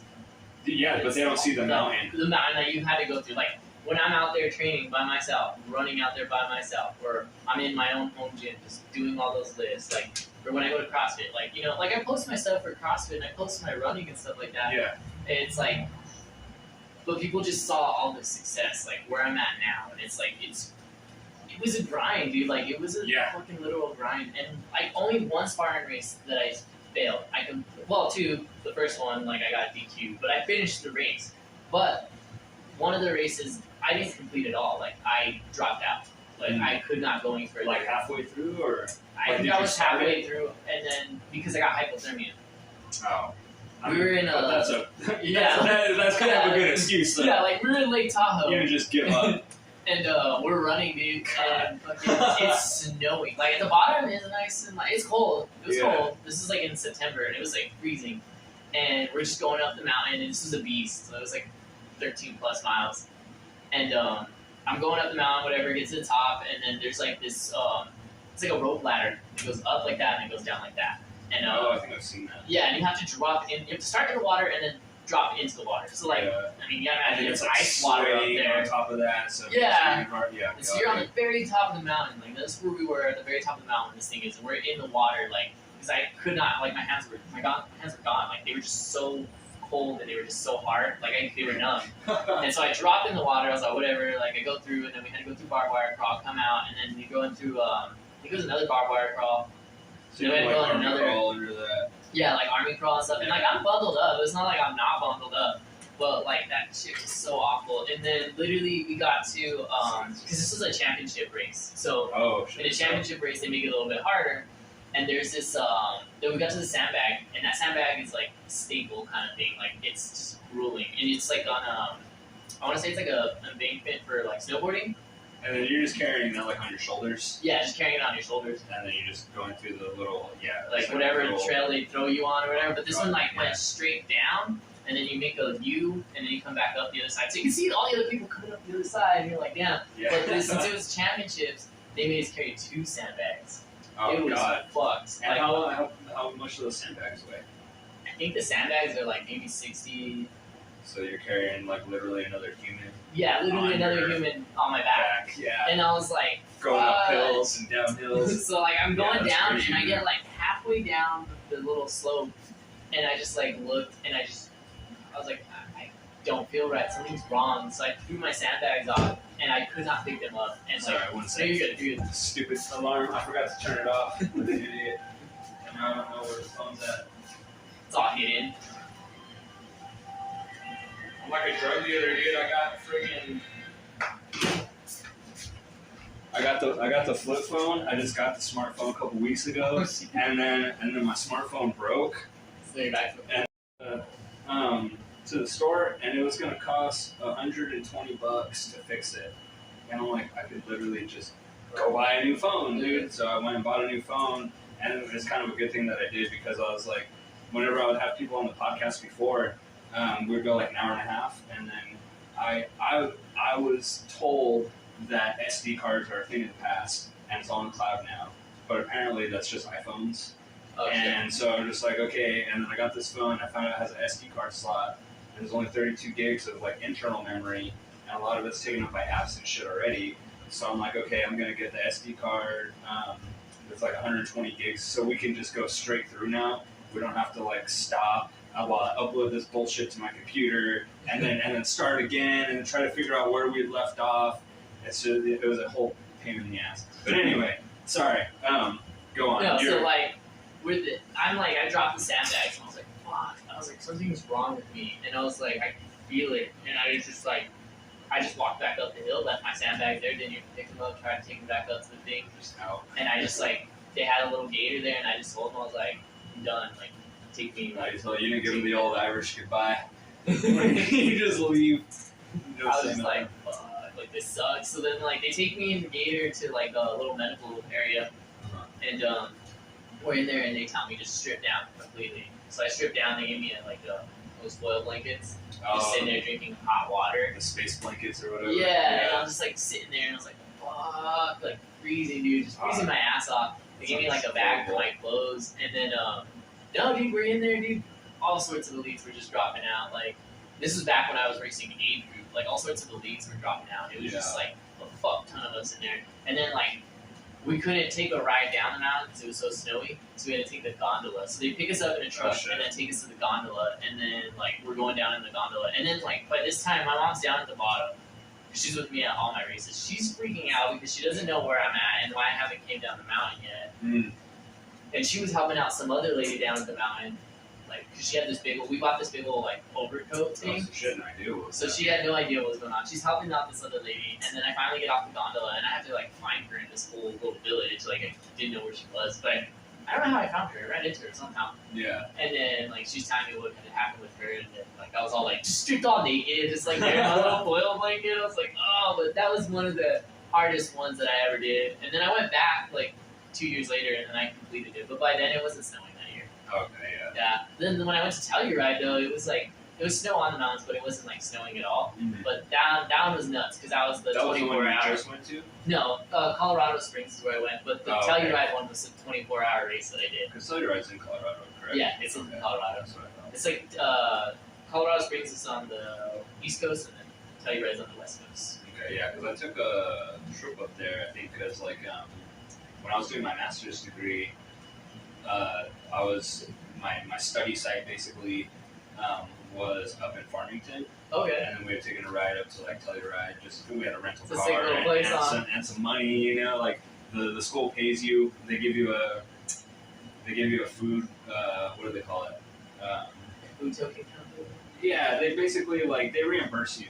So Okay. they give you, like, an allowance for food or whatever, but they always pay you, like, way more than you, like, ever are going to spend on Oh, food. that's legit. And you can just go to Walmart and, you know, buy some, like, pre-made salads and shit for, like, $5, but they'll give you, like, $30 a day or, you know, whatever to eat. But they also pay for the rental car and, like, the hotel. Like, they pay for everything. Everything's on the house. So we had the rental car. We're like, well, let's just go, dude. Like, you know, let's go to Telluride, whatever. So yeah, we ended up going there and just like kind of hanging out for a little. I don't remember what we did. Just take the gondola that goes over the mountains like that. No, I don't even think we got out anywhere. I think we just kind of like, oh, it was because like I think maybe we did, maybe we just went through Telluride. I'll have to look again. I don't remember, but we went to the actual mine where this mine spill happens, like the entrance to this like Gold King mine. That was like the basis of my study, and they gave us like a little tour. So like we went in the mine and like they gave us a tour on like the inside of the mine. I want to say that was in Telluride, but now that I'm saying it out loud, it's like maybe it wasn't. Maybe we just drove through and went to Silverton is a place in Colorado, isn't it? Silver or something. I don't know. Whatever, it doesn't matter. We went to Colorado. I was in Telluride at one point, whether I was just in and out, you know, just raw dog to Telluride, or if I just drove through it. I don't remember. Man. That place is beautiful. That was one of the toughest ones that I ever did, just because like, so it was over the course of 24 hours. We started on Sunday at 10 a.m. and then didn't finish till Monday on 10 a.m. Dang, so like you're just racing the whole time? The whole time.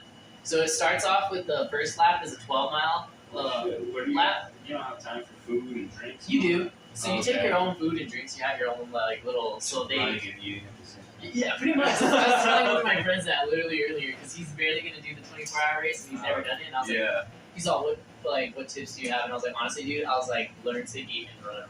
Yeah. I was like, it's gonna save you because like if you can't run and eat at the same time, you're gonna be screwed. Like, but so that was nuts. Like first time ever like going to Ultra World Championships, and I was like, oh, what is this gonna be like? You know, running for 24 hours. Like I didn't know what I was getting into, and then so sounds intense. We get there, and then you have like you get to go pick your little plot. Like they have a little station where like you basically come in, check in, and then like you have your tent steps, like all your snacks and stuff set up. Mm-hmm. And so I set up my little tent, bought a nice little tent while I was out there, like a little single person tent. Nice. And so I like set it up and everything. And then the next day, went back to the hotel, slept, and then we gotta get there for the race 10 a.m. They're doing like all the announcements, stuff like that at a time. So it's gonna go on. So like the first lap we had to do was 12 miles. Oh, it was a 12-mile loop. And then after that, it's just a 6-mile loop. Is it hilly? Constant. Yeah, hilly. Like we're going up the mountain and then down the mountain. So that's like it's fucking nuts. It makes it even more than 12 miles in a way. Oh yeah, definitely more. You're just like, God. Most of the time I walked, like, it was that bad. Like, but it was cool because like I was like, I'm here to push myself, see what I'm gonna do, you know. And I was like, I've never done that before.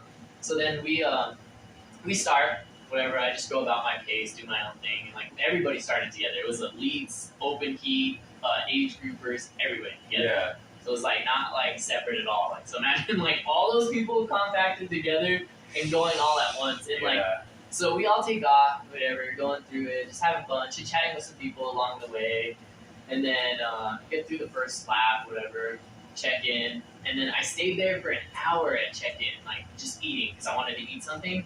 Might as well. And I was like, but I think that was my big mistake. Like I should have just ate something real quick, took off again. Yeah. But I didn't. I'd never done it before, so I was like, screw it, like I'm just gonna go, you know. So then after the hour, I'd like take off again.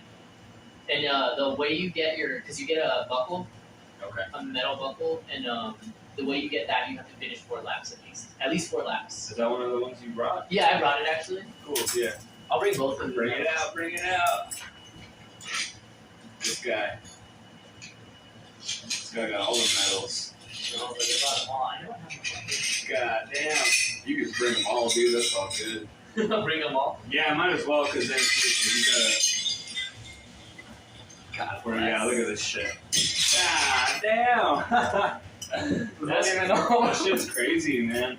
This is what I'm trying to get in the jiu-jitsu world, man. In the jiu-jitsu world, I got and see, dude, like I got all a this. bronze and I got a silver. I love these medals, Gold is next. and it's like the medals are cool and all, but to me, it's like the stories. The stories Oh, that I'll dude, have yeah. for years, like. Every medal has a story. Every star medal. has a story too. So like, got this buckle.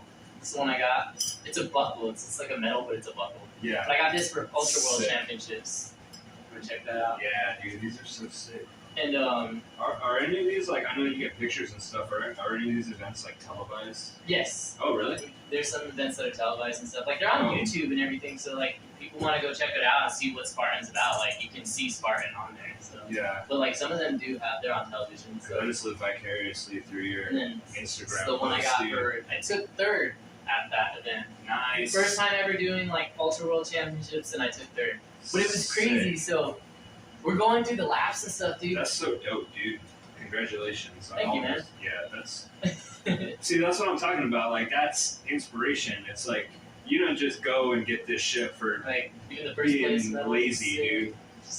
You get this shit for, like, working your ass off, and there's a lot of behind the scenes, what my sensei likes to call the non-sexy work. Yeah, the You know? non-sexy work. It's Yeah. the stuff that people don't want to see. That's so sick, dude. I love it. But no, so like I'm going through the whole races and stuff like that, and literally just I get like third lap, whatever. Go back out, and it's my fourth. Like, but I'm on my third lap, and I was like thinking, I was like, I'm gonna go to bed, and my mom's like, no, Nathan, you're gonna go out there, and it's dark, dude. By this time, like Yeah. it's pitch black out, like you can't see shit. And she's like, no, Nathan, go out there, and you need to finish your fourth lap, like do it. And then like I was like, I didn't want to, like I did it, and then I like for my mom to tell me that, I think it was harder on her than it was on me to go out there and finish that final lap because she had to send me out there like in the dark by myself Yeah. because nobody was around me, like, and I felt like while I was running, I was thinking about that, and I felt so bad for her, and like I even told her before I left, I was like, look, just go back to the hotel, and I had my cell phone with me like this entire time. I told her, I was like, go back to the hotel. I was like, just fall asleep or try to fall asleep, you know, like rest. I don't want you out here. And I was like, it was cold out, like it was Worried. freezing ass Yeah. outside. And I was like, I'm fine, like I'm heated up right now. I'm running, like I had my jacket on Yeah. because that's how hot it was, like, you know.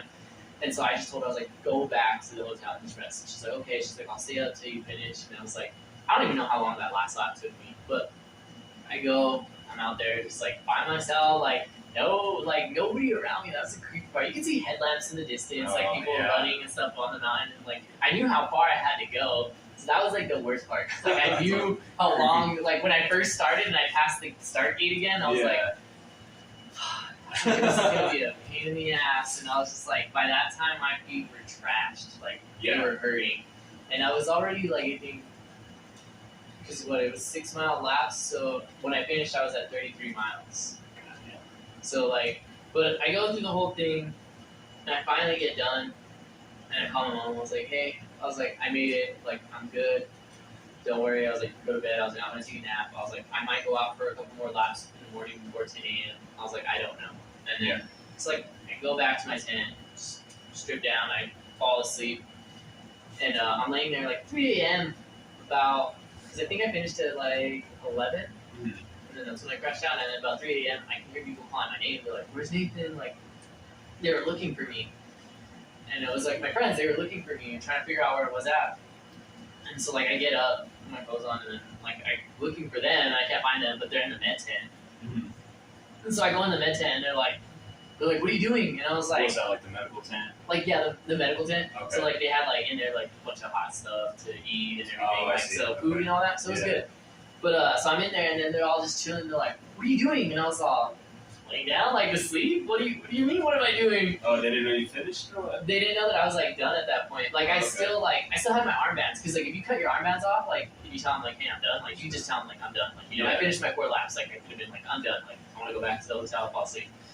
But they're like, "What are you doing?" And I was like, "Oh, I was just like sleep." And then they're like, "Dude, you go out there." And I was all, "Why?" And then they're like, "You're in 3rd place right now." They're like, "The guy that's in 2nd, he's only 1 lap ahead of you. So if you go out and do 1 lap and do a 2nd lap, they're like, you could end up taking 2nd place. And then I'd have to do a 3rd lap after that to beat the 1st place guy, which his name is Nathan also. Like I know him. He's one of the homies. And so like to beat him, I would have to do a 3rd lap to take his one. And so what you would call it? So they're like, you need to go out there and do your at least 3 laps or do at least 2 laps, take 2nd place. Yeah. And they're like, he's done. He's not going out there. The guy that's in 2nd place, like he's done. And he was like sitting right there, like, and they're all telling me this while he's right there. Like, like he didn't care like if I would have gone out there.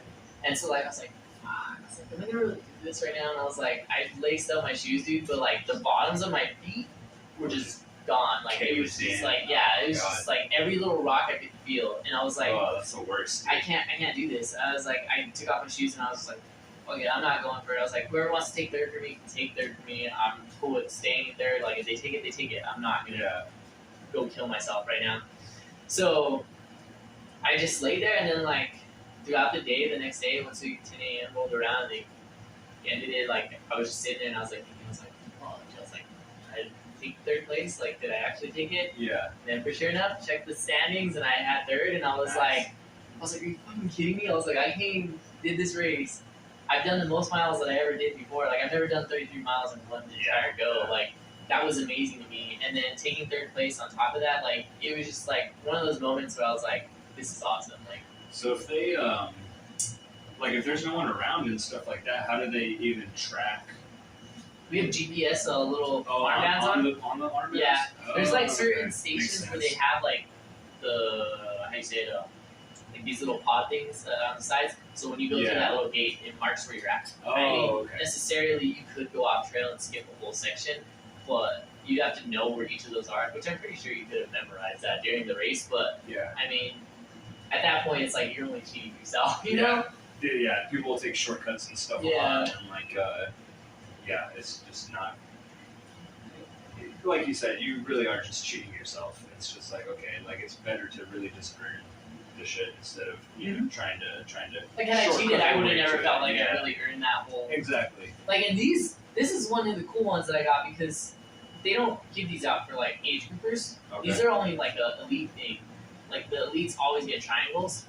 And so I was amazed whenever I got the triangle for age group, but it was because it was an Ultra World Champ. It was championships. Oh, okay. So like, I'm Ultra World Championship from 2021, 3rd place. Nice, dude. So that's like I'm the champion out there. Yeah. So like, what's your diet look like whenever you're trying to prepare for this kind of stuff? Because I mean, you got to have, your energy producing type of like. I imagine you. Maybe a high protein, low carb kind of diet. Is that? So it's crazy. So actually, I say partially vegetarian, just because you eat like once a day or something. Like no, not once a day. It's like I can't say it's rare, but it's like if I feel like eating meat, like I'll eat it. I'm not gonna be like, I need to starve myself. Is it a lot of like lean proteins? So not like a lot of red meat, but maybe like a lot of poultry and a lot of poultry. I eat a lot of like chicken or fish, mostly like that. So it's nothing like I don't know. I don't really like beef or anything like that much. Well, and then I mean that kind of protein weighs you down a lot too. It makes you feel sluggish like after you kind of eat it. Yeah. And it's like with protein in general, like just like meats, like I don't know, I felt like I was just being sluggish, and was watching a lot of stuff about being vegetarian. I read this book about being vegetarian, and I was like, it talked a lot about like how it helps like your body kind of because you don't build up as much fat and stuff. Yeah. It's like it's all kind of natural. And I was like, I should look into this. I should try it. So I tried it for a little bit, and then I didn't really notice nothing. Like I was like, I didn't really notice nothing like difference, And then I stopped. That gradual change too. Yeah, and so like I totally stopped, and I Yeah. went back to just being normal, eating like decently healthy.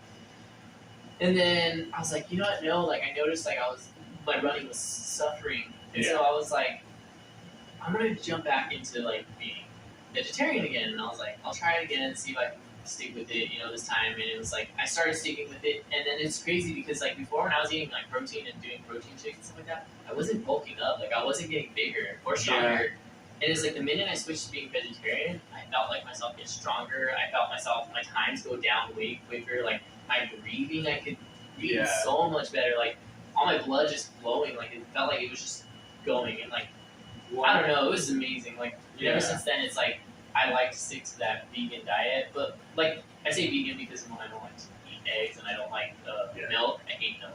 Really? Anything dairy, like I can't do dairy. Oh, dude, I love It dairy. kills my fucking stomach. I love dairy. Like I'm pretty sure I'm lactose intolerant. Yeah. Like I just can't fucking do it. Like I do not do dairy. Like it just kills me. So I drink a lot of almond milk. Okay. Nice. Yeah, I was wondering because whenever I was cutting weight, and I'm technically cutting weight now. Like I'm still because I got that competition coming up. And and like we were talking about, I think before the camera turned on, a lot of times you don't really need those supplements, like the protein and stuff like that. If you're getting enough protein in your diet, I mean, they call it a supplement for a reason because, I take fish oil and stuff. I do eat a lot of salmon, things like that. But like those omega-3 fatty acids, like if you don't eat a lot of like fish and stuff, it's hard to get those fatty acids into your diet. And so taking supplements like fish oil, or there's certain things that like are very, like it's really hard to find iron in a lot of things. See, that's what I have to watch out for, is just because like the fact that I eat a lot of vegetarian foods and stuff like that. Yeah. There's not a lot of iron, so I have to supplement that iron. Exactly, and like it's just one of those things, and that's actually like my entire graduate degree was based off of iron. And so, like, I know a lot more about iron than I ever imagined I ever would know about Like, iron. I try to eat a lot of beans, at least. Yeah. Because I'm like, I need that. It's like spinach is high in iron. There's certain... Oh, like, spinach is high in iron? Yeah. Yeah, probably like kale, too. Like, there's certain vegetables, like the leafy greens, that are, like, really high in iron for the most part. And then you have, like, liver and shit that no one wants to eat. But then, that's high in iron, too. Yeah. But, yeah, I was wondering, because, like, when I was cutting weight, I used to eat a lot of, like, beef and a lot of, like, a lot of the red meats and stuff like that. And then the reason I said, like, when you said you were partially vegetarian, I was like, well, like, one animal product a day, because, like, that's how it was. I have friends that are, like, dietetics. I'm hoping to get some of them on the podcast, actually. But, like, they're, they have their masters in dietitian or kinesiology or, the different types of, like, physical sciences. And that's the people I kind of want to get with, is like somebody to tell me what my diet should look like. Yeah. Well, I have a friend who's actually like the dietitian for Natural Grocers right now. Oh, okay, shit. Yeah, his name's Clifford. I don't even remember. I think we went to like super undergrad community college together. Okay. And then we moved to Las Cruces, and then somehow we know each other. I just don't remember how we know each other. So if you're watching this, Clifford, I'm sorry.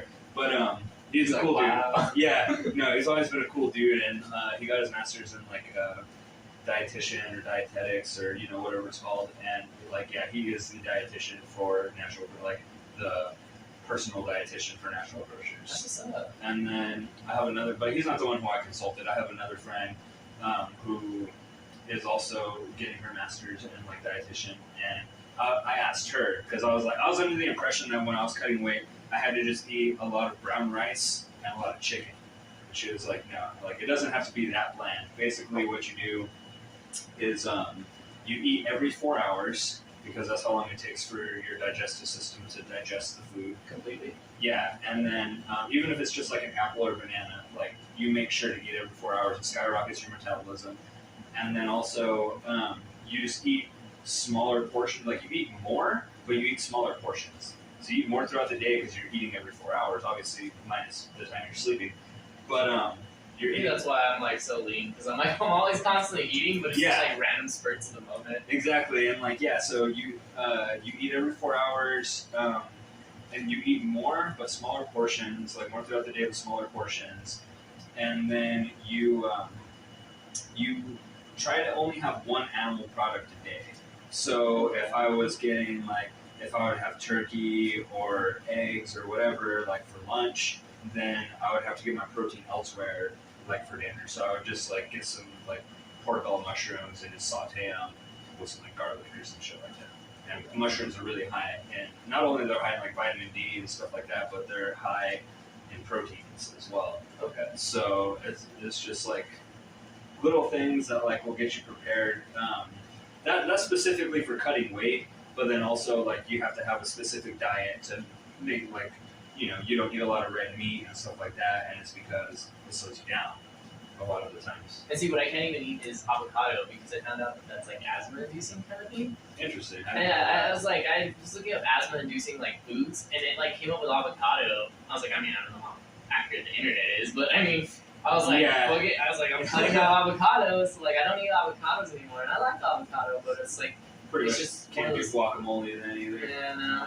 I'm like, and I used to go get the sushi or at Sprouts all the time. Okay, yeah. And I was like, yeah, I can't do that anymore. So I'm like, It's funny, dude. Like I eat a lot of peanut butter and jelly sandwiches. Yeah, you gotta get that.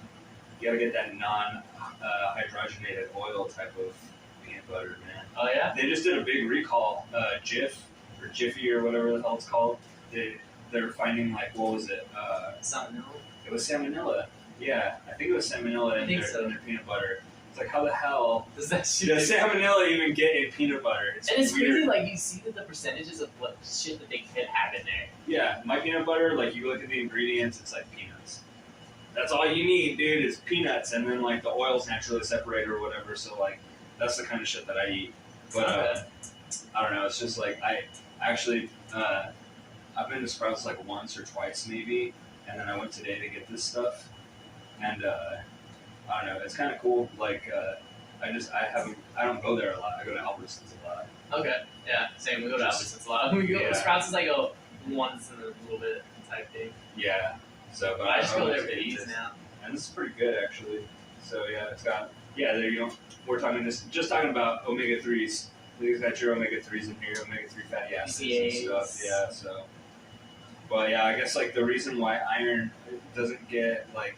It's one of the world's most naturally abundant metals, but it's the least bioavailable, and that's because it has to be in a certain state in order, because you have like your ferric iron and your ferrous iron. Your ferrous iron is like your iron 2+, and then you have your ferric iron 3+, and then it's only like the iron 3+, you have to like have a certain amount of acid in order for it to be available to like humans and like other biological organisms, so it's like it's this whole complicated mess, dude, like of metals. Yeah, it's kind of wild, but yeah, if you eat your spinach and your liver, and there's probably other things too that are really high in iron, but spinach for sure. So that's like what I tell people a lot is like they're like, oh, well, what do you do for training? And I'm like, training's just a half of it. I was like, your major part is literally your diet. You literally need to look at your diet like it's the main thing,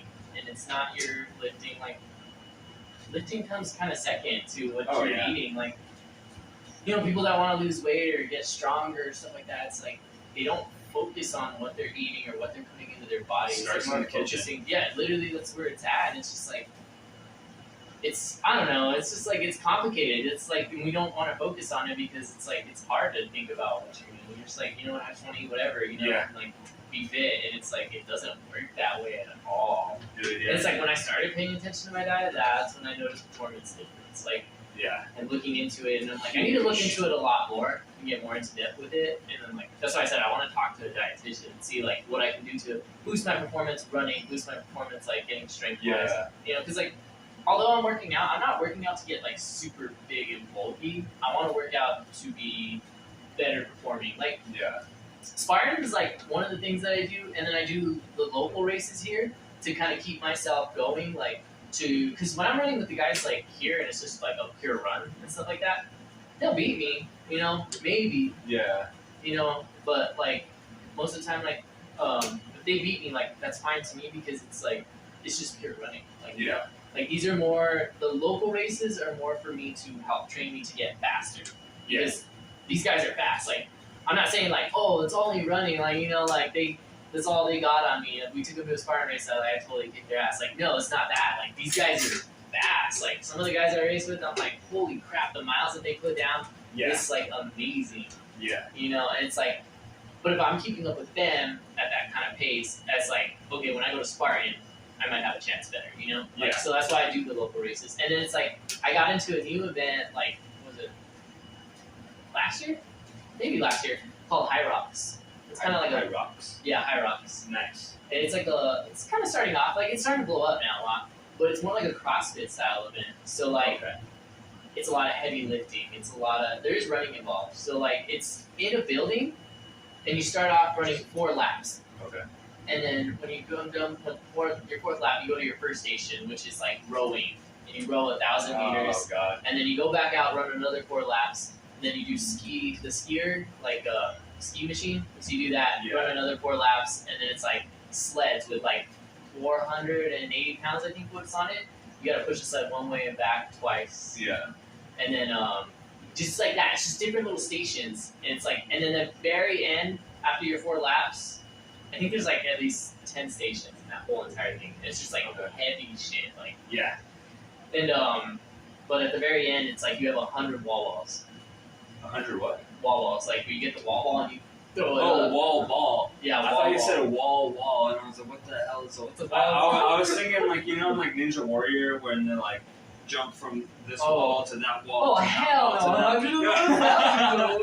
Dude, probably like eventually eat it into the other wall. That shit looks fun though, dude. They have that actually at that trip that I was telling you about. Like the stepping stones, yeah. You just take Sonoma or whatever. In Sonoma, yeah. They have one of those over there. It's pretty sick. Yeah. It's harder than you think. Like. Oh, dude, yeah. I didn't think it would be that hard. I quit underestimating shit that I see, and it's just like, because you see a lot of people, like, I used to be, and admittedly, I used to be like that too, before I actually started, like, training and realizing how much physical exertion actually goes into this type of shit. I don't do the Ninja Warrior type stuff, but I definitely quit having that mindset. Yeah, it's like, I don't know how these people are falling on Ninja Warrior. I'd fucking kick all their asses, dude. Yeah, it's no, you're not. Shut up. It's not gonna happen. You know what I mean? It's like one of those. But going back to the nutrition stuff real quick, I actually got a book.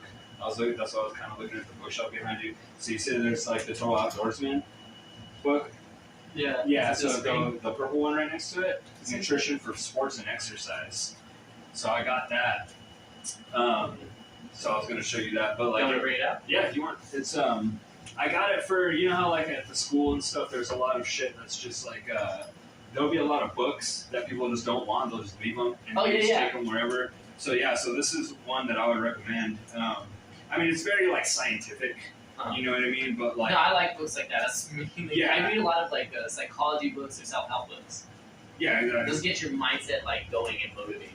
That's why I love that stuff. And then you'll have like, certain things that's just like, okay, for your age group or whatever, and your height and blah, blah, blah, you have like the certain like energy differential that you want to do. And like, I don't know, there's just like, it's a whole thing. I haven't read a lot of it.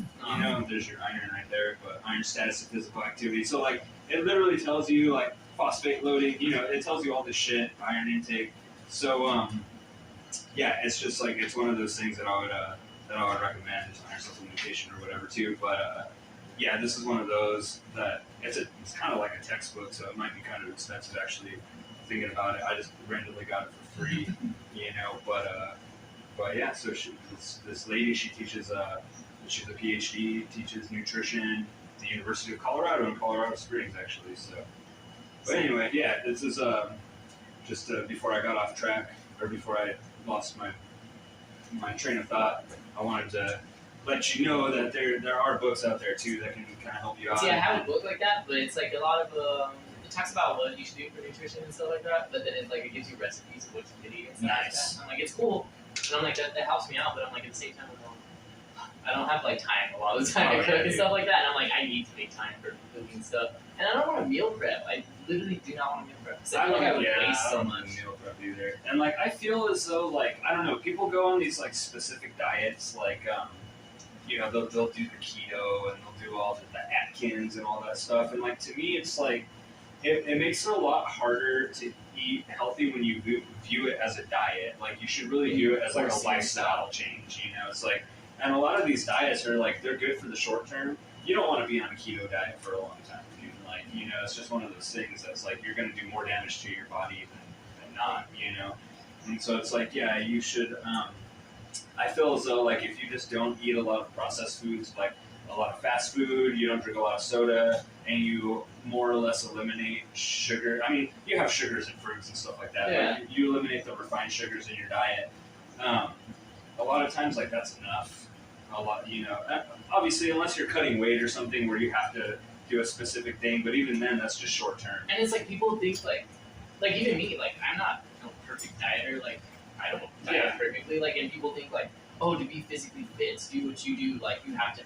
Everybody kind of just like there's people that I feel like really do focus on their diet and really push themselves, but at the same time, it's like I don't know. I feel like everybody kind of just isn't really strict.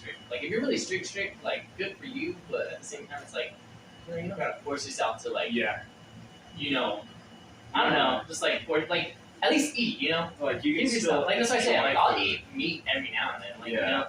It's not like I'm gonna be like, you know what, there's nothing here for me, I'm gonna starve myself, you know, it's not vegetarian on the menu, I don't want it. Or I had a friend that like kind of put it in a good way where he was just like, and I don't know if he came up with this or, you know, it came from some other external source, but he was like, your food intake is like fuel in your car.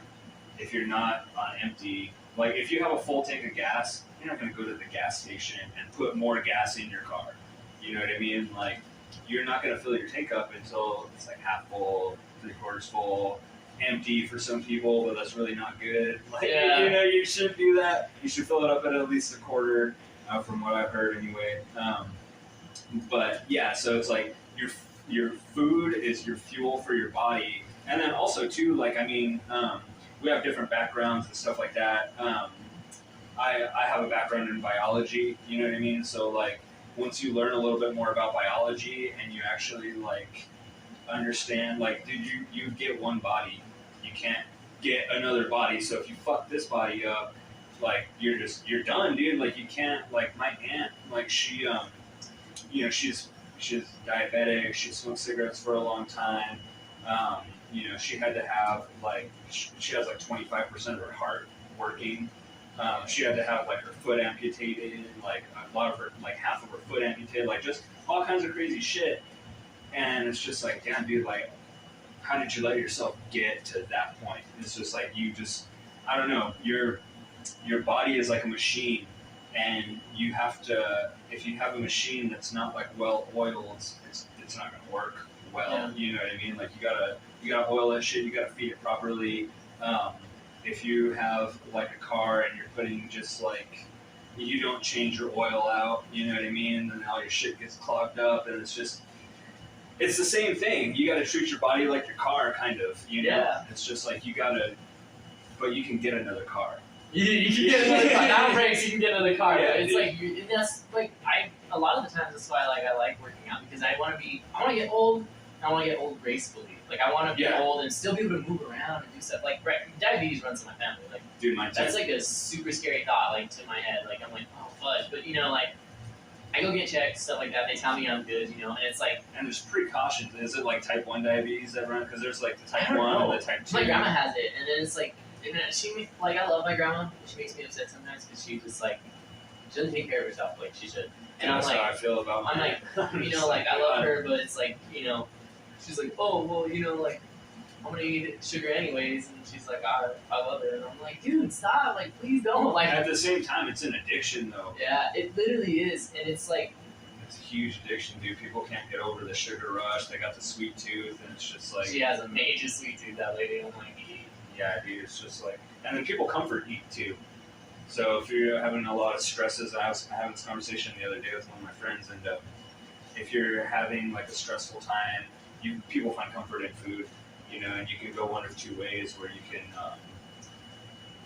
something tragic happens or whatever in your life, you can go like the two different paths. You can go like this path, what I call it the path of righteousness, even though it's not really righteousness or whatever, and then the path of destruction. And a lot of times you find comfort in the path of destruction, but and this is it's the easier path that people take. It is, and then this is repeating what I said on the last podcast, or the last friend that I had on the podcast, the last guest I had on the podcast. But again, it's like when you go this path of destruction, it might be good for a little bit, but the analogy I use is like, okay, you go through a stressful situation and you start comfort eating, or you start like drinking heavy amounts of alcohol, right?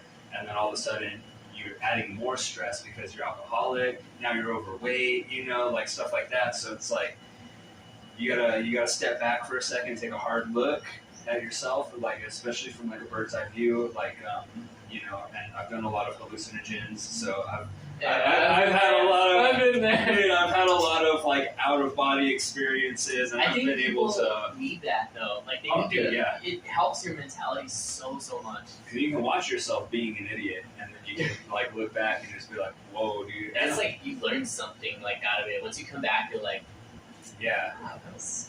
And sometimes that happens when you're drunk too. Sometimes you just get blackout and you just do dumb stuff. Oh yeah, But I've been there plenty of times. Yeah, but I like hallucinogens. Yeah, they're fun. Shrooms.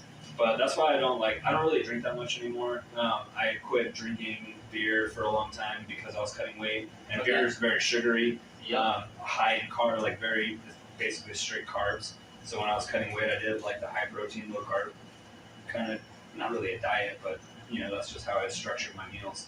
And I quit drinking. I had to cut 15 pounds, and I ended up cutting 18 pounds, but quitting drinking beer, and I was like 5 pounds right there already. And then I just I tried to after I fought, I drink again, and I just really didn't like the way I was feeling because of it. Sluggish, huh? It's sluggish, and then you get just your body kind of feels like shit, dude. And grad school really is what got me it's hard to get through grad school without beer and caffeine. It's just hard. College in general, it's hard to get through without caffeine and beer, some kind of outlet, Some outlet, yeah. And see, that's where running comes in for me. It's that's my stress reliever. Yeah, exactly. And people have their vices or whatever. I'm not perfect, and I still drink every once in a while. Same, yeah. But it's not like an everyday thing like it used to be, where I was drinking a beer every day, and I wasn't an alcoholic. Whatever.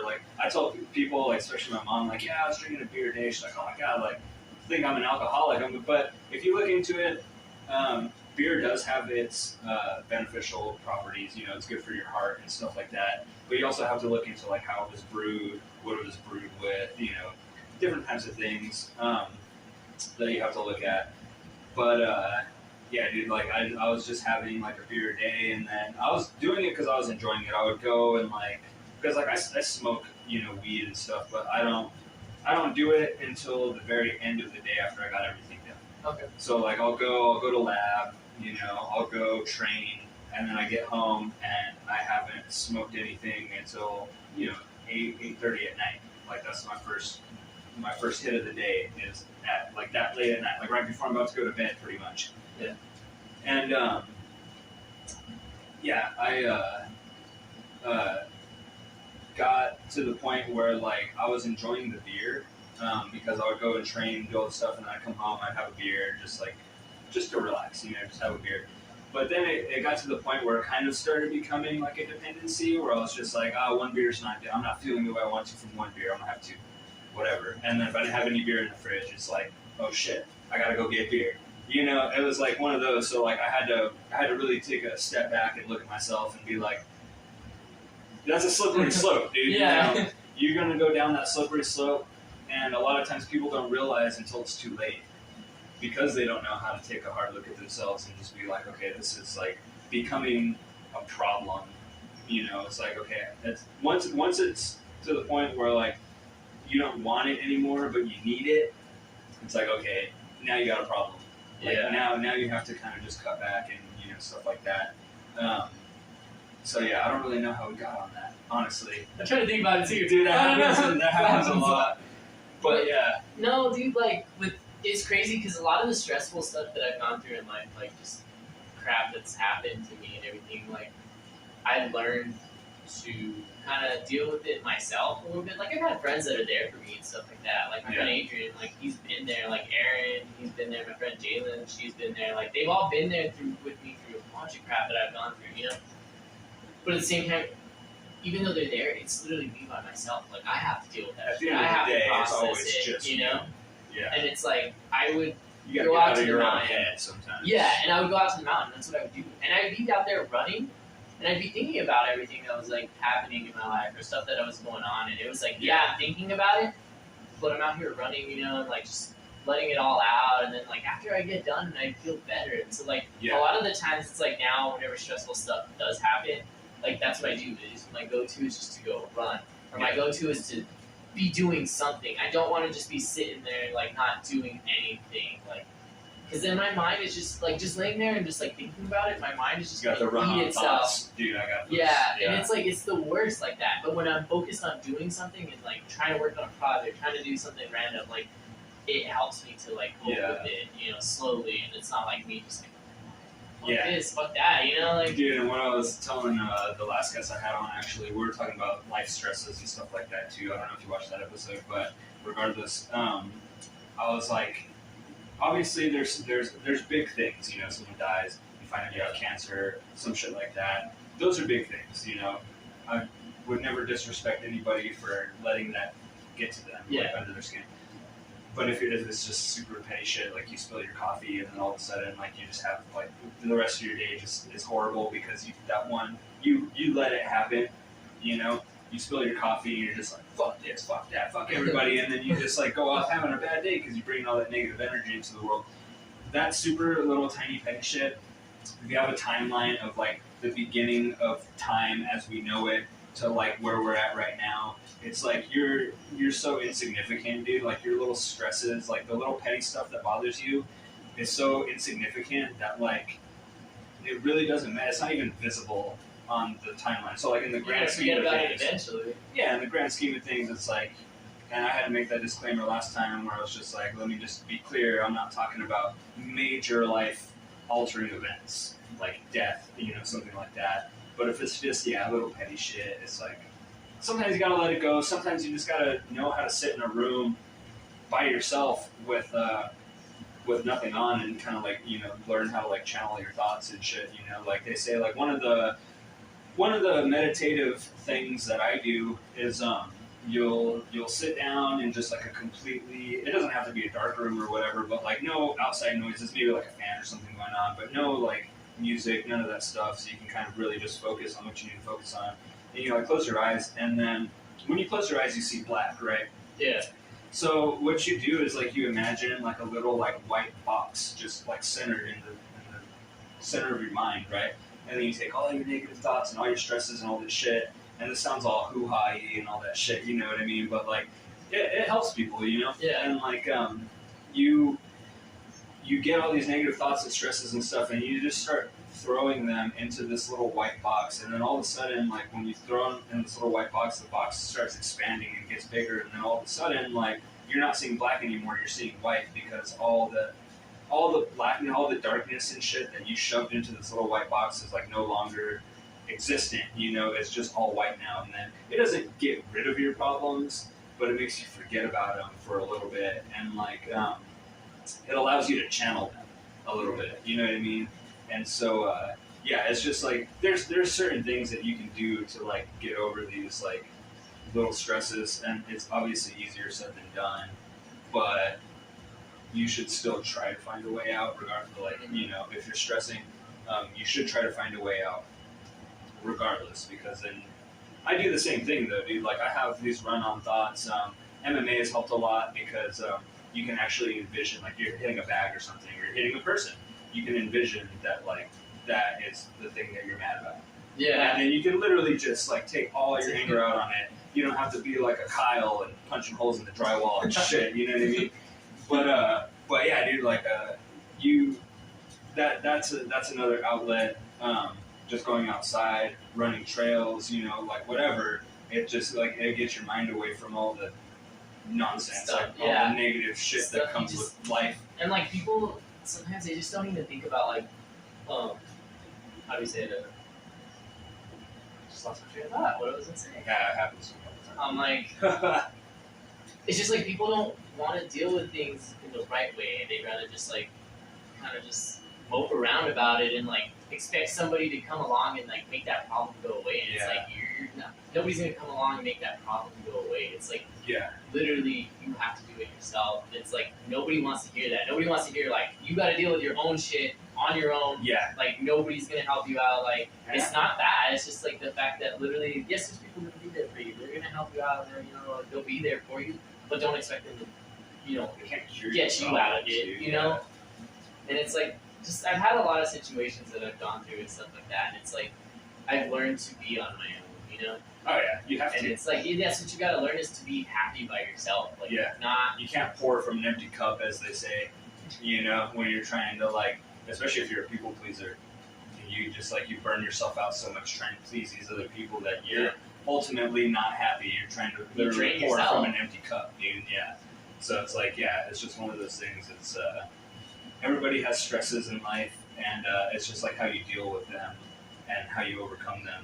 That's like how you're gonna persevere, really. And then like after a while, like you just really, for me personally, like again, it goes back to taking like just a step back, taking a hard look at yourself from the bird's eye view, from the outside perspective.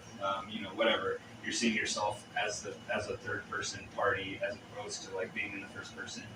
And then you're just like, damn, like, after a while, you get tired of feeling like shit.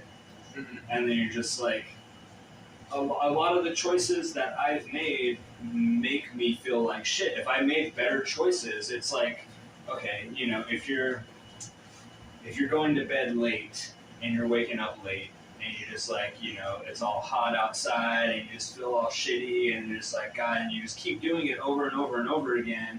But then there's like one day where you go to bed early and you wake up at like 5 o'clock in the morning and it's nice outside, like no one's awake, you can kind of do your own thing and you just feel better. It's like, why would you not just keep doing that? And that's just an analogy, but it's like, why would you go back to the thing that's making you feel like shit? Why would you not just keep doing the thing that makes you feel better?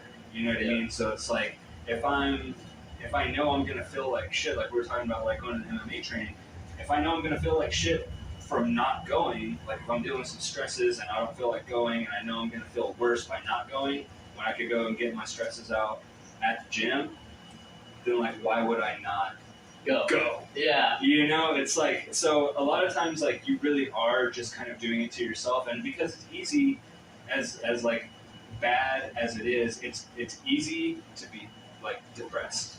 Oh yeah. Kinda. I'm not saying that it's easy, like in terms of like your mental state and stuff like that, but it is like Nirvana. I don't know what kind of music you listen to, but listen like to Nirvana.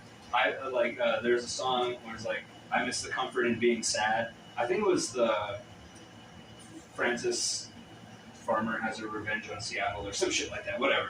But one of the lines is, I miss the comfort in being sad. And it's true, like if you think about it, like there is a lot of comfort in being sad because you have people from the outside that are coming in and they're just like, like consolidating you and shit like that. But yeah, ultimately in the end, dude, like you have to be the person that like stands up to yourself. Yeah. Or like Joe Rogan says, you gotta fight your inner bitch, It's like, not to say that people that are depressed are bitches, It's just like, and it's the whole thing is the fact that, like people always focus on the bad stuff. Like they don't focus on any of the good stuff. Like there's so much good that's happened to people, but it's like the one thing that stands out the most is like the bad shit. And there's usually more good stuff. And not to say that like on average there's usually more good stuff than bad stuff. And then also it's like I was talking with one of my friends about this, and probably a lot of stuff that's going to be repeated on from the last podcast, but it's like the yin and yang. It's like you can't have good without bad, positive, negative, black and white. Like you can't have one without the other. And when you look at it like that, it's like, okay, like if I have to be sad, like there's no possible way to be happy without experiencing sadness, because then you wouldn't know what happy is, because you don't have anything to like compare it to. It's just like, it's one of those things where it's like, okay, you kind of have to appreciate it in a way where you're just like, if I am this sad now, then I had to have been happy before, or whatever, you know? And like, again, it's just very like super simple little like brain hacks. Like it's so weird to me because like your brain is a supercomputer, right? You're able to hold like 8 terabytes of information in your brain, like 8 trillion bits of information in your brain. It's more supercomputer than the world's supercomputer, dude. Like it's crazy. That's why I don't understand how people can be so dumb sometimes. But anyway, like but it's so smart, but it's also so dumb at the same time. You can literally like, if you know a little bit about like psychology, like you can literally fool your own brain. Like for instance, like if I have to do 100 push-ups and I look at it as 100 push-ups, it's like fuck. But if you have to do 100 push-ups, but you focus on doing 10 sets of 10, somehow it makes it easier. Yeah. You know, it's weird. Like I had an art class in high school that I took where like my my teacher was just like, okay, you're gonna have a picture that's like face up, and then you're gonna draw it, and then you're gonna turn it upside down, and then you're gonna draw it because your brain knows it's the same picture, but at the same time, you're just like, oh shit, you know what I mean? Like you're fooling your own brain. But then like I drew like it was like a horse, and like I drew it upside down, and it was better than drawing it like right side up because you're looking at it by the piece instead of like the entire picture. You're more focused on it. You're focused on the little minor details about it, so it makes it actually like a little bit easier. It's just crazy to me that like your brain is so smart and can hold all this information, but can be so easily fooled. Yeah. Even though like you know you're fooling it, you can still fool it. They say like to never even say like never say negative things about yourself because like your brain doesn't know the difference. And like I'm guilty of that. I would talk shit about myself all the time. Oh yeah. Because I think it's funny, you know, whatever. I don't actually believe the stuff that I say. I'm just like, oh, you piece of shit, you know, like I don't believe I'm a piece of shit. Like I know I'm not. But they say to not do that, even in a joking way, because your brain doesn't know the difference or whatever. So I don't know how much truth there is to that or how much substance. Like me personally, like I don't see any type of difference between doing it or not doing it. Like I know I'm just kidding. Yeah, I like talk shit about myself. Like whatever. It's like me. Like I don't feel like I'm a top athlete like at all. Like I'm like to me I'm just like out there running. You know, even though I'm racing with these top guys, like I don't feel like I'm the top athlete. And I'm like even like on my 11th place or 9th place, like I'm all damn like that. To me, like I feel like I'm way at the bottom. Yeah. But it's like other people look at it as like, dang, like you're up there. Like one of my friends, I was talking to him the other day, and I was like, dude, it just sucks. Like I want to hit a podium so bad, and then he's like, you hit podiums in an age group, dude. He's like, I haven't even done that yet. And I was like, you know, he's looking at it from a different perspective. And to me, I'm like, I hit age group podiums, and I felt like, you know, in a way, not to sound like an asshole, but it's like it's nothing, like, you know. Yeah. Like I hit it in age group, like that's cool, you know.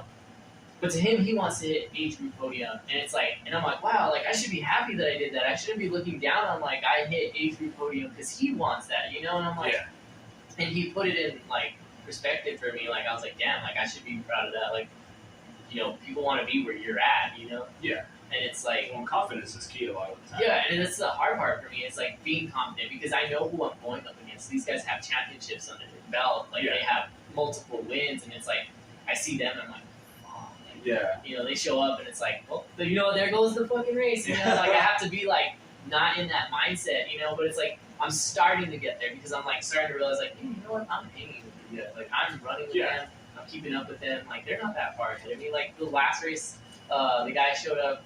He had just ran as beast, flew in, got there at 1 a.m, and then decided to race the race that we were at. And it was a sprint, so it's shorter, but he had just ran a beast, so like the 13 miles, and then flew in and got it 1 a.m, barely got any sleep. More intense. Yeah, shorter but more intense. And he ended up winning it. Yeah. But when I saw him, I was like, fuck. I was like, he's here. I was like, oh, we're totally like Dunskies, like, you know?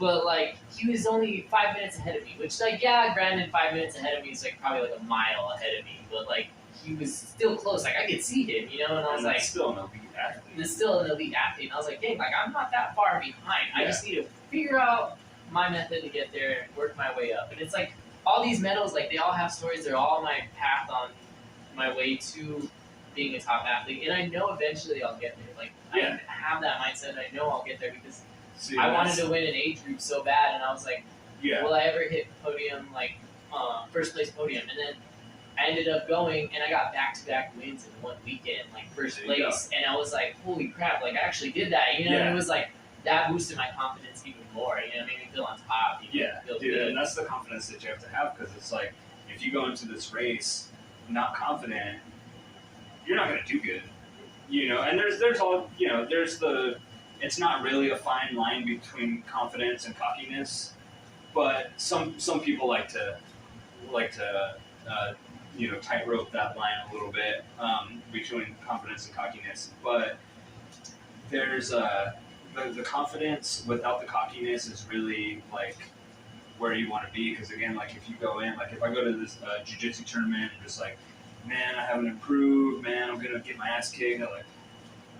You know, you're manifesting that type of energy, you know, regardless. And so if I go in with that train of thought, it's like, okay, and then you lose because you already expected yourself to lose. You know what I mean? You already put that in your head that you're going to lose. Yeah, it's like whatever. And then like you go in and you're just like, but if you go in with like not like I'm gonna win, I'm gonna kick this guy's ass, blah blah blah, you know. But if you go in, it's just like I'm gonna try my best, and that's the difference between the confidence and the cockiness. It's like I'm gonna go in, I'm gonna try my hardest, I'm gonna put my heart out there.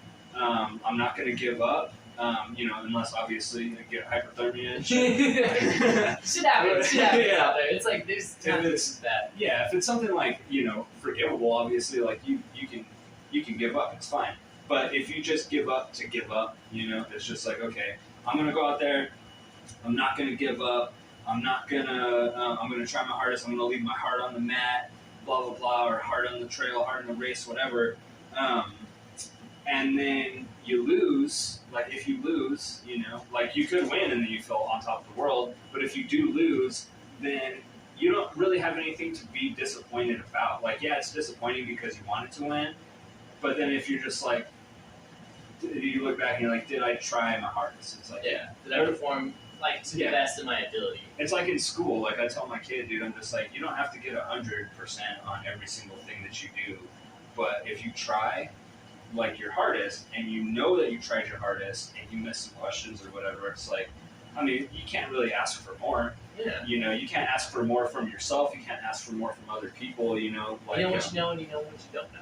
Yeah. And you don't know what you don't know. Yeah, all that. But yeah, dude, it's just like it's funny because you talk about the cockiness, and it's like I've had people like this one baton. I don't know if you've heard of baton. Oh, dude, the death march. Yeah, I did this in 2019. Nice. Okay, and so me and my friend Jalen did the baton together. Okay. Both of our first marathons ever. Never did a marathon, and we went into it, and a lot of the customers that we worked with, well, was when I worked at Harley. Yeah. A lot of the customers that gave me about baton and stuff, because they're all veterans and everything. And this one guy, Kyle, always come in. Kyle. And, Kyle's a cool guy, but he would come in and talk shit to me all the time. He's like, you're not going to finish. You're not going to do good. He's like, I've seen people like that are way more athletic than you, and they like go out there and they kill it, like, or they don't finish at all. You know, and he's like, you're not going to finish. He's like, there's no way. He's like, you've never done a marathon before? He's like, this isn't going to be easy for you. Like, you don't got this. And I was like, hey, like, whatever. I was just letting him talk his shit. Like, I was like, go for it, dude. Just talk all your crap you want to talk. Like, because I knew what I was capable of. I knew I would finish it, like, regardless if I was last place or whatever. Yeah. Go into the race, and I'm like, he was at the halfway point, so, like, about 15 miles deep. And as I'm coming in, he's like, oh my god, you're here already? He's like, you're in 8th place. And I was like, nice. Yeah, I just looked at him and I just like got my water and I was like, I just kept going and I was all this. I was like, dude, you talked all that mad shit. Yeah. Like, he saw me and I was in 8th place. But I got to like I think I was like 3 miles out from the finish. Mm-hmm. My feet completely blew up. I could not run anymore and my bottoms of my feet, because it was like a dirt, like it's a ditch. Yeah. And it was like a bunch of little gravel rock. Okay. I could feel every single little rock. So I was just walking the rest of those 3 miles. Took me 4 hours and 25 minutes for my first marathon, and then I finished 49th place out of like thousands of people who ever goes that year, and then I took. I think I got third in my age group. Nice. Which was wild, and I was like, I never expected that. Yeah. So what's a marathon like? The 32 distance? miles. Oh shit. Or no, not 32 miles. What am I saying? Sorry, I'm thinking of my other one. 26 miles. That's still a lot, dude. Yeah, 26 miles. Yeah, that's crazy. And that was like my first time ever doing it. I never like had gone that distance before. Like the most was like 13 miles. And I was like, oh, if I could do 13 miles, I could probably do another 13. Like I was like, I'd be fine. You know? Yeah. I was like, no. Like after that, I think like literally like 5 days, like a whole week, pretty much, my legs were just hurting. Like, Yeah. I could barely walk. Like I was walking all bow-legged and shit. It was bad. But then now I'm like, I could go do like I did that 33 miles and I was totally fine. Like the next day, could go run, do whatever, you know. Yeah. And it's just like I guess my body just like going through that stress of it and like learning. Like this year when I go back, because I'm actually going back for this year for Ultra World Championships in Lake Tahoe. What like month? September. Oh, nice. So I'll be out there in September, and then I'll be doing that one. But this year, I think I'm going to try to beat 33 miles. And then I'm racing age group, so I want to see if I can either get higher than third place or at least maybe take the whole championship for my age group. Oh, yeah. I'm like, we'll see if that happens. But Yeah. that'll be in September, and then I'll be racing the electric 5K here in on what, the 3rd of July. Okay. And then I go out to LA on the 9th, or I don't know, the 19th or something like that. I go out to LA to race in Angel Stadium. Oh, July. Yeah, July. Nice. And then my best friend Daylin, she's gonna be out there racing with me too. So I got her to race the Spartan race. It's her first one ever. Oh, the first one? Nice. Yeah, so I'm excited to see her do it. And then next in August, I think I have an ultra in Cloudcroft to go do. And then September comes, and then that's when it's the Ultra World Championships. So you've got to race every month. Yeah, I got to At race pretty least. much every month at least. That's Oh, yeah. so we try to schedule it and all that. Pretty much after that, it's like I got more races coming up in all the way to December. I think we probably won't do one in December though. Yeah. Probably just chill it and then get ready for the next Just season. train, yeah. Just keep training, dude. That's how I'm Literally, what it doing. comes down to, man, is just like training and consistency. That's why I tell people, like, Yeah. stay consistent. Like, You you have want these to. results, just stay consistent. And then, like, it's cool to have people look at me and they're like, hey, what do you do? Like, they ask me questions, like, as if I'm knowledgeable in what I do. And I'm like, I guess I could say, like, yeah, I know what I'm doing. But Yeah. at the same time, I don't feel like I know what I'm doing. Like, Yeah. but it's like, you know, other people will beat me, other people are faster than me, but it's like, at the end of the day, I still feel like I know a little bit of knowledge about how to run and what to do and stuff like that. But I'm still Yeah. learning. Like it's still just a learning process. That's how I feel sometimes. Like, cause my sensei, cause he knows, like, you know, I teach, like, I've had TA experiences, and then I teach my own class and shit like that or whatever for plant science, and so, and then my kids in jiu-jitsu. So he knows that I have experience teaching, and then he knows that, like, I have experience with kids, you know. So I'll coach them. Like today, I coached actually the kids and the adults. But sometimes I mean, the kids is different because it's like, okay, like, you know, I've been in it longer than the kids. Yeah. And I'm like the adult figure or whatever. So like I can teach them stuff that they might not know. With the adults, you have people that are more experienced that come in sometimes, and I feel like I got that imposter syndrome sometimes, and not anymore because I've gotten used to it. But like, you know, and like I get the respect that, like, as a coach, I get respected as a coach by the adults. But sometimes people would come in and they would have like a background, and like this is the first martial arts I've ever done. But people would be like, yeah, I've been doing Taekwondo since I was a kid and all this shit. And I'm just like, damn. And I'm the coach. Like, I'm the one that you're supposed to be looking at for advice, but you're the one that has more experience. I have more experience in the teaching side of things, and maybe potentially the jiu-jitsu, depending on who I'm coaching. Okay. But, you know, there are other people that have more experience in the martial arts than I do. And so you get the imposter syndrome sometimes where you're just like, damn, dude, like, do I really know what I'm talking about? And then it's like, well, at the same time, it's like, well, my sensei wouldn't have trusted me to be a coach if I didn't know what I was talking about, or if I was feeding. And like, you know, I know most of, like, you know, what I'm teaching people before I teach it to them. Like, if I'm teaching a new technique or something, it's like, I'm not going to teach you something that I don't even know how to do. You know, I got to teach you something that I know how to do, and that I can give you these little small details on, like we were talking about earlier, like how to grip your hands or whatever, like the little tiny details that you're going to need to know to actually make this move effective. Like, I know that, but sometimes I feel you though, like I get that little imposter syndrome. Because I've had people ask me, like, will you train me? And I'm like, maybe, but then at the same time, I don't want to because it's like it's scary because I don't want to fuck them up because like if I fuck them up, then that's my fault, you know, and I would feel bad. And then sometimes like I want to help. And in your training, I don't know how different it is, but like when I coach today, like it's hard for me to get in on the exercises and stuff that they're doing. Like we'll do the animal drills and stuff, and it's like okay, I can do the jump rope, I can do the animal drills, but if we have like today we're hitting mitts, you know, and we're sparring a little bit and stuff like that, just like some touch sparring, working on flow and movement, and there's a certain amount of people. Like there's an even number of people, so everyone's paired off with each other. We have this autistic kid, he's like 20, you know, but he's autistic, and so like I kind of have to do it differently with him, or it's like, come on, I have to be on him like all the time, or he's not gonna do anything. And I'm like, come on, man, you want to hit mitts? Come on, man, hit the back. Come on. So I'm doing that, and then I'm also going around and like tuning up people's, like tightening the screws on like the technique for some people, you know, because some people throw the punches way wide and shit. I'm like, okay, keep tight, keep your hands up, blah, blah, blah, whatever. So on the coaching side of things, like it's hard to get in with what the people are doing. So I don't know, like on your training, if that would be kind of like if you were to coach somebody or train somebody, I don't know if it would be the same.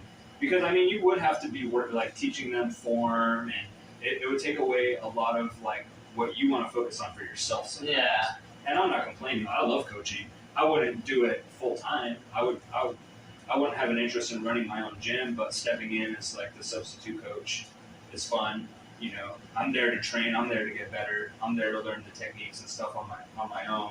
But I'm also there to help out. So like, you know, if the dude can't do it, is out of town or whatever, it's like, okay, dude, I'll step in and I'll do it out of mine.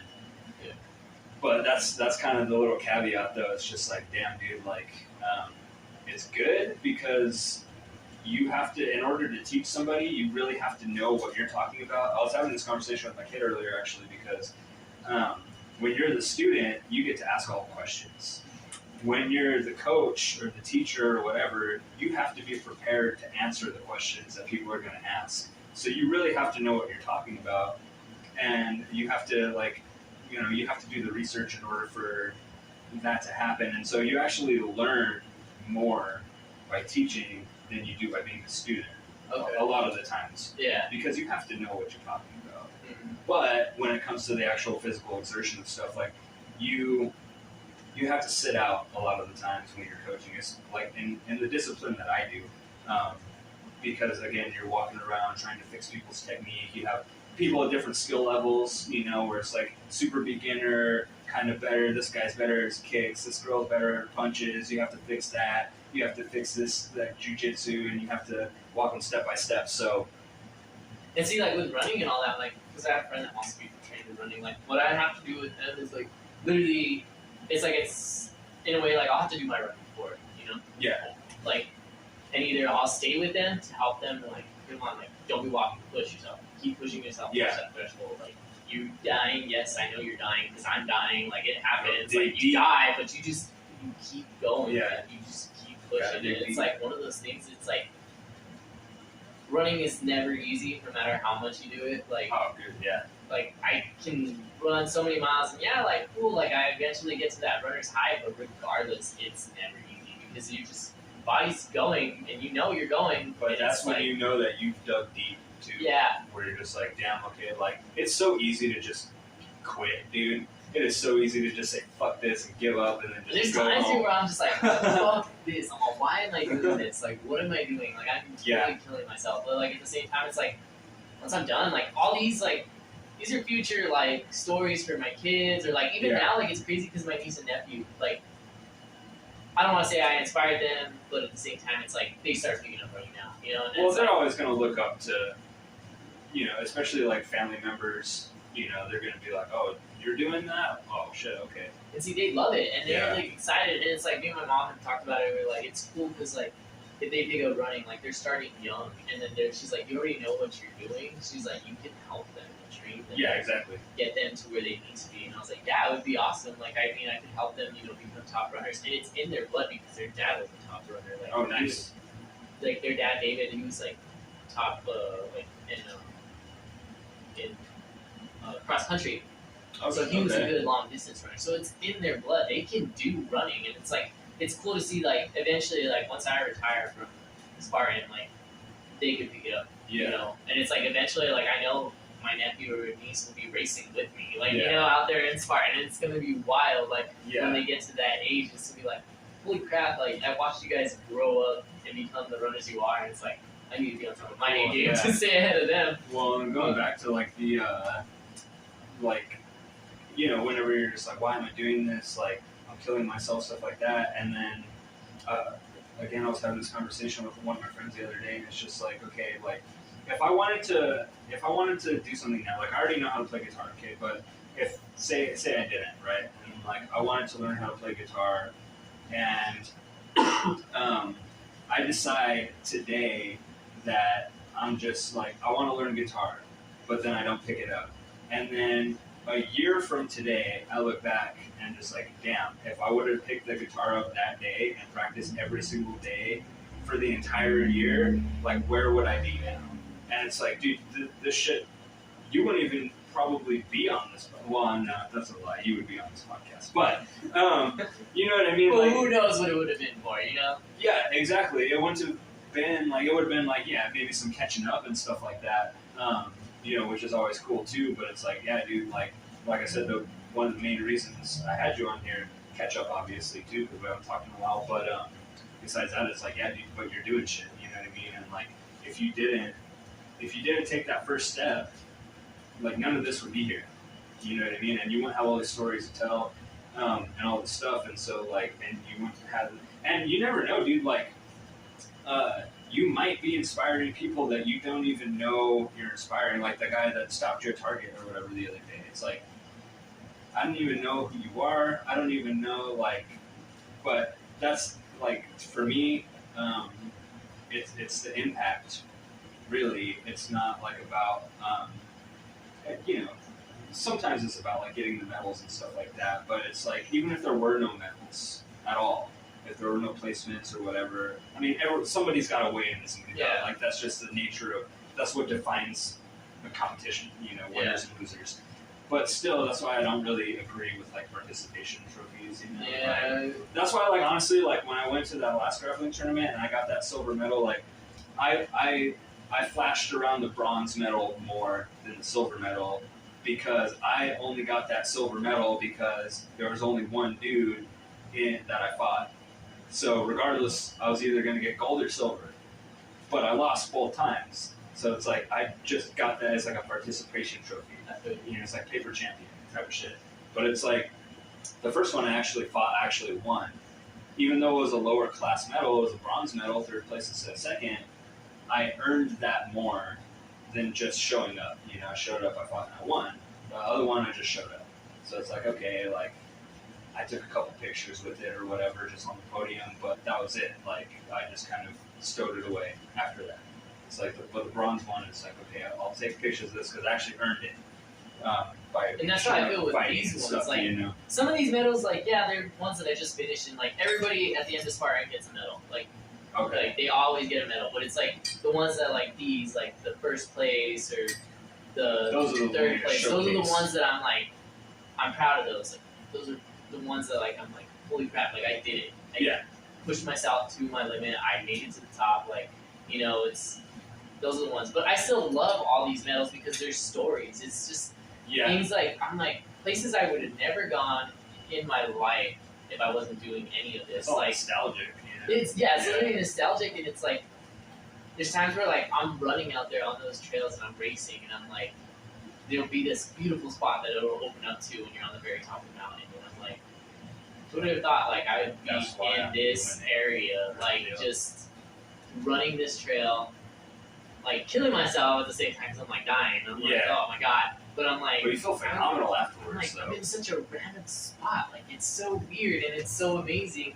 And then, like, I finish and it's like, that was, like, one of the things. Like, it's just, I love that feeling of just being like, I know I get to travel. So traveling is, like, a nice thing. And it's like, I meet all these really cool people. And then, like, it's like when I make it to the top and I hit that podium spot, it's like, that's like the like the cherry on top, like I would Yeah. say, because it's like, And that's kind of the difference between like the participation trophy and the finishing, because you finished. You know what I mean? Like you still went there and you still finished. So you participated. Maybe you didn't like get a podium win or whatever, but you're still like you still finished. And I guess that's the difference between like that and like a participation medal where it's just like. You know, you might not have finished, but maybe you just like- kind of showed up and did like 2 minutes worth of work, and then they're just like, fucking, we don't want you to feel bad. Here's a medal. I like I said, for me, a lot of the participation stuff, and this is just generally speaking, but like a lot of the participation trophies that are given out to kids, particularly, it teaches them. It doesn't teach them how to lose, and I feel like that's an important thing. Like you need to know how to lose, dude. Like. I feel that you should learn how to lose because you're not going to win at everything. And then if you don't know how to lose, your life is just going to be full of disappointment because you're not going to win everything. You know, like you're not going to get a trophy for every single thing you do or a medal for every single thing you do or whatever. But like again, if you showed up and you tried your hardest and you finished, here's a medal. That's more than a participation trophy in my opinion. And it's like that's how it started with me for sparring. Like I could have just been like after that first sparring race, I got DQ'd. I was bottom probably. I don't even know where I was at. Like I could have just been like, you know what? I don't want to do this anymore. Like this is it was cool, but whatever. Like I'm done, you know. And then like just never picked it up again. And then it was like, no, like I just lost. I just got DQ'd. Like I want to do good at this shit. Like I want to be better. And you gotta have that drive. You gotta stay hungry. Yeah, and literally, and then like there's times where I've fallen off. Like there's times where I don't work out. There's times where I'm just like I go like 3 months span where I don't work out or like a long ass time, and it's just like me being stupid. But now I've gotten that bullshit out of my head where I'm like I don't want to be like that anymore. Like it's like staying in it. I'm like I gotta have a set schedule. I have to put like myself first. Like you know, and sometimes it sucks because sometimes I'm like. I want to go out with my friends, and there's times where like I don't want to go out there and do that. I don't want to go run like in this hot weather, but it's like I have to get my ass out there and do it because at the end of the day, these guys aren't going there to get last place. Like they're going there to get first place and everything. And it's like they're there to compete, and they're not dicking around. They're not. They're trained. They're not like dicking around and doing nothing. And it's like you know, I want to be on that top spot. I'm like I have to earn it. Like I have to be there, and I have to show up every day. It's not. Me just showing up to the race and expecting to win. It's like me showing up every day, like at home, working out, going to my training with my coach, going to run, stuff like that. That's like the only way I'm gonna get there. And you know, it's like some people would just be like, nah, like I'll skip a day, or no, I won't go today. Like I'll make it up the next day. It's like, oh, dude, and then you fall into that rabbit hole. Yeah, the rabbit hole is just like, it sucks. Oh, not today. Oh, not today. And it's like it ends up adding up, and that's what I used to do. Tomorrow never comes.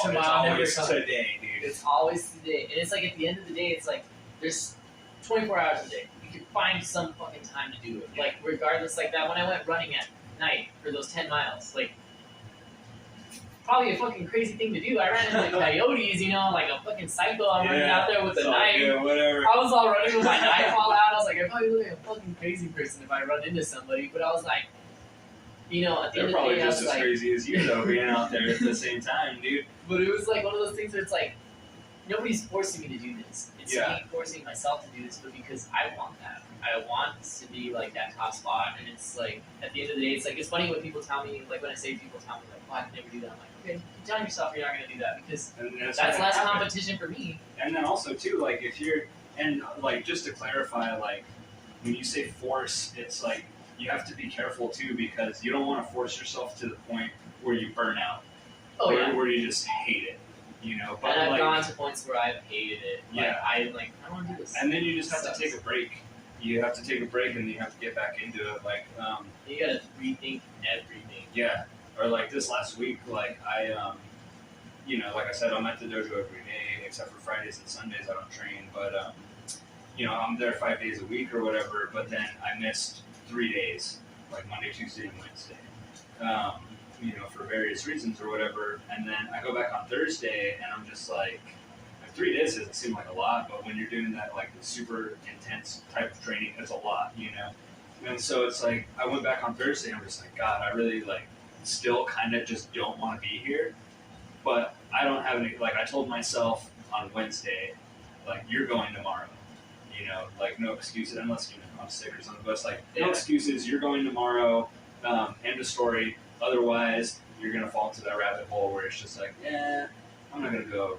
You know, whatever. And it's like, okay, I went on Thursday. I still like was like in a funk kind of because I missed the last 3 days and I just expected to go and get my ass kicked.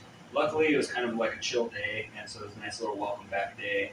And then Saturday was still like I still didn't really feel like being there in the beginning, but I took my kid to his class, and then like I step on the mat during the kids' class because I'm like the assistant coach or whatever, and so after that hour of his class, like I was ready. I was ready to go. You know what I mean? I was just like, okay, and that's when I got the hard sparring, got my lip like busted and shit like that, and but it was fine because I was ready for it. You know, it's just like, okay, I'm prepared like now, but it's just you have to like, it's just getting back into it after taking like a hiatus for a little bit, even if it's only a couple days. But if you're used to doing that shit like every single day, and you take a hiatus for a couple days, it's even like, 1 day off, man, fucking sucks. But people do need like a day off. Like I'm not saying like nobody should never take a day off and just work constantly because that's like you said, you're gonna burn yourself out and you're gonna end up needing it. Yeah. It's like, but sometimes even 1 day off, I'm like, fuck, I should take a day off. But then I'm like, there's times where I'm like, I need it, you know? I'm like, and I'm like, that's what I've learned to realize is like, I need to plan my days off. Like, well, I'm there's not gonna. Such thing as over exercising too. You know, you don't want to strain your muscles and you know pull muscles and shit like that. So. And it's like people get into the monotonous like working out of doing the same thing over and over and expecting results, and it's like. Like you have to change everything up. That's why I do CrossFit because it's different workouts all the time. Yeah. And then when I'm lifting at home, like I'll change out my workouts. I'm not gonna do the same thing over and over again because it's not gonna benefit me. Yeah. And it's like that's why with running, like I'll change it from hills to sand to flat land to whatever it needs to be to get myself more prepared. Because it's like you don't want to be a one-trick pony. You want to be well-rounded. Well, that's everything. The same kind of mindset. That's why I do MMA instead of. I mean, I could just do boxing, or I could just do jiu-jitsu, or I could just do whatever. But it's like I would get bored. I think too easily, where it's just like, no, dude. And then also too, like again, it goes into the self-defense thing. It's like every fight starts on the feet. If it happens to go to the ground, at least I know what the fuck I'm doing. I could defend myself. But every fight starts on the feet. So if I just trained the jiu-jitsu, I would have to wait for it to go to the ground.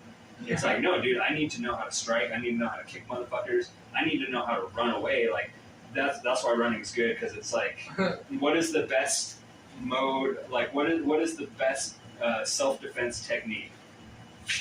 Get the fuck out of there. You know, like, that is the best self-defense technique of all time. And so, like, yeah, you really got to know just how to run. If it gets pretty, you do have to know how to strike and stuff, but also, like, again, it just mixes it up. There's so many different things in jiu-jitsu where maybe if I just trained jiu-jitsu, I wouldn't be bored because there's so many little different things. And like really, from like a striking standpoint, like you can, so like Muay Thai or boxing or kickboxing, you can only really approach someone from 8 different angles, right? It's like straight, diagonal, the side, diagonal from the back, or from the back, right? So those are your 8 angles right there. Jiu-jitsu is like, no, like you can be inverted and like grip people's back and then hooking legs and like there's so many different angles. So like maybe I wouldn't get bored if I just trained like one discipline, but at the same time I would get a lot more bored than just mixing it up. It's like, okay, today we're gonna work on our kicks. Today we're gonna work on, our punches or mixing up combinations or sparring or whatever it is, So I'm in the audience for a second. So the camera died. Yeah. The phone died, which like is kind of annoying because I finally figured out that I can put an SD card in the phone and go through an entire episode. Although it cut it into segments, which is weird. I still don't understand it, but I'm getting better. Each episode's getting better, so it's all good. Stay tuned for more advances and shit like that once I figure all this stuff out. Like we're talking about, there's a beginner's hell to everything. There's a huge beginner's hell to a podcast. You figure just record, get a microphone, talk some shit, and then that's it. Nope, not that easy. But we've been at it for a while. That's why the phone died. So we're gonna end up closing it out. But I like to close it out by just asking if there's any closing remarks that you have, words of wisdom, mottos to live by, fucking whatever. Any closing remarks at all, dude? Honestly, closing remarks. Mostly just live your life like it's gonna be your last day, pretty much. Like, you gotta go out there and live every day like to the fullest because you know you never know what's gonna happen next. You know, it's true. And it's like I have all these memories, you know, stuff that I'll get to rethink about, and it's like my mom goes with me to all these races, so it's like memories that I've built with her. You know? And I was like, I can whenever she passes, like you'll have that. I'll have this stuff, you know, to like remember her by and all that. Yeah. And it's like I'll never feel like I didn't get to spend time with my mom. Yeah. Good closing remarks. So like I also like to kind of end the episodes by having like kind of a little moral of morals of the story, moral of what we were just talking about or whatever. So kind of piggybacking off of that. So the moral of the story is this guy would not have gotten all this shit if he didn't take that first step. And so yeah, don't be afraid. If you want to try some shit, and I repeat this all the time, but like if you want to try something, just go for it. Just do it. You know what I mean? Put your whole heart into it. Yeah, put your whole heart on it, and you're gonna fail. You're gonna fail. Just do it. You'll fall on your face. There's that beginner's curve that you gotta get over, that steep learning curve or whatever. But like we were talking about before, if I wanted to start something now, and then I'm just like, no, I'm not gonna do it, and then a year from today, I'm just like, damn, I should have done that thing because I would have been a year's worth of practice better than I was. You know what I mean? I've not even done anything. Yeah, with anything, whether it's instruments or whether it's whatever you want to do, a sport or some kind of leisurely activity, whatever it is, just fucking do it. And that's kind of the moral of this episode. Is just like that's why I wanted you on to kind of share your story and hopefully inspire some people, man. Like, I want that's why I like how you shared the stuff, and my last guest shared the stuff too, like shared the podcast, because then it reaches out to your circle of friends that I might not know. Mm-hmm. And then if they get inspired by you, like, oh, I'm going to watch this episode, and then they're already inspired by you, and then maybe something I say, or maybe even something you say that inspires them more, it's like, that's what this is for. Like, this is an outlet. And then it's me reaching out to your circle of friends. Yeah, exactly. That know me or that I don't know. So it's an outlet to really just like, it kind of like an inspirational outlet to just get the word out to people, to just like do the best that you can. And that's why I want successful people on the podcast. And so far, all I've had is successful people on the podcast. And success is subjective, you can be successful in very different areas of your life. But if you're not just sitting on the couch twiddling your thumbs watching TV, your entire life, those are the kind of people that like I'm not really interested in. Like, what do they have to say? I don't watch a lot of TV, so it's like, well, we can talk about shows and shit, but like I don't have a lot. Like, if that's all you have to talk about, it's like, there's not a lot of inspiration behind that. It's not bad to watch TV and shit like that, whatever is like an activity. But if that's all you do and that's all you have to talk about, and there's not really a lot of work that got put into it to get you to like the top of where you want to be, it's kind of just and it's just kind of a waste of a life, dude. Like, you got the one life, you got the one body, treat it with respect, treat your life with respect, and then take that first step. But I think that'll do it for the episode, so the camera doesn't die again. But anyways, this has been the Sleeping Bee podcast with Nathan Hidalgo. Yeah. Okay, that's right. I don't want to fuck it up. Okay. You're good, huh? Nathan Hidalgo. So we're gonna put a couple links in the description for the Bluebird Running Company and the article that you can catch a snippet of from the bulletin, from the Illustrious's bulletin of this guy. So again, that wraps up this episode. I appreciate you for coming on. Thank you for having me. And thanks for the fittings. Oh yeah, and this is the first time I tried it, so it's pretty cool. So I got to try something new too. So again, thank you for listening, for whoever has listened, and again. Hopefully we inspired you guys today. Yeah, like and subscribe. Tell your friends, tell your friends' friends, and tell your friends to tell their friends' friends. All right, peace out. Later.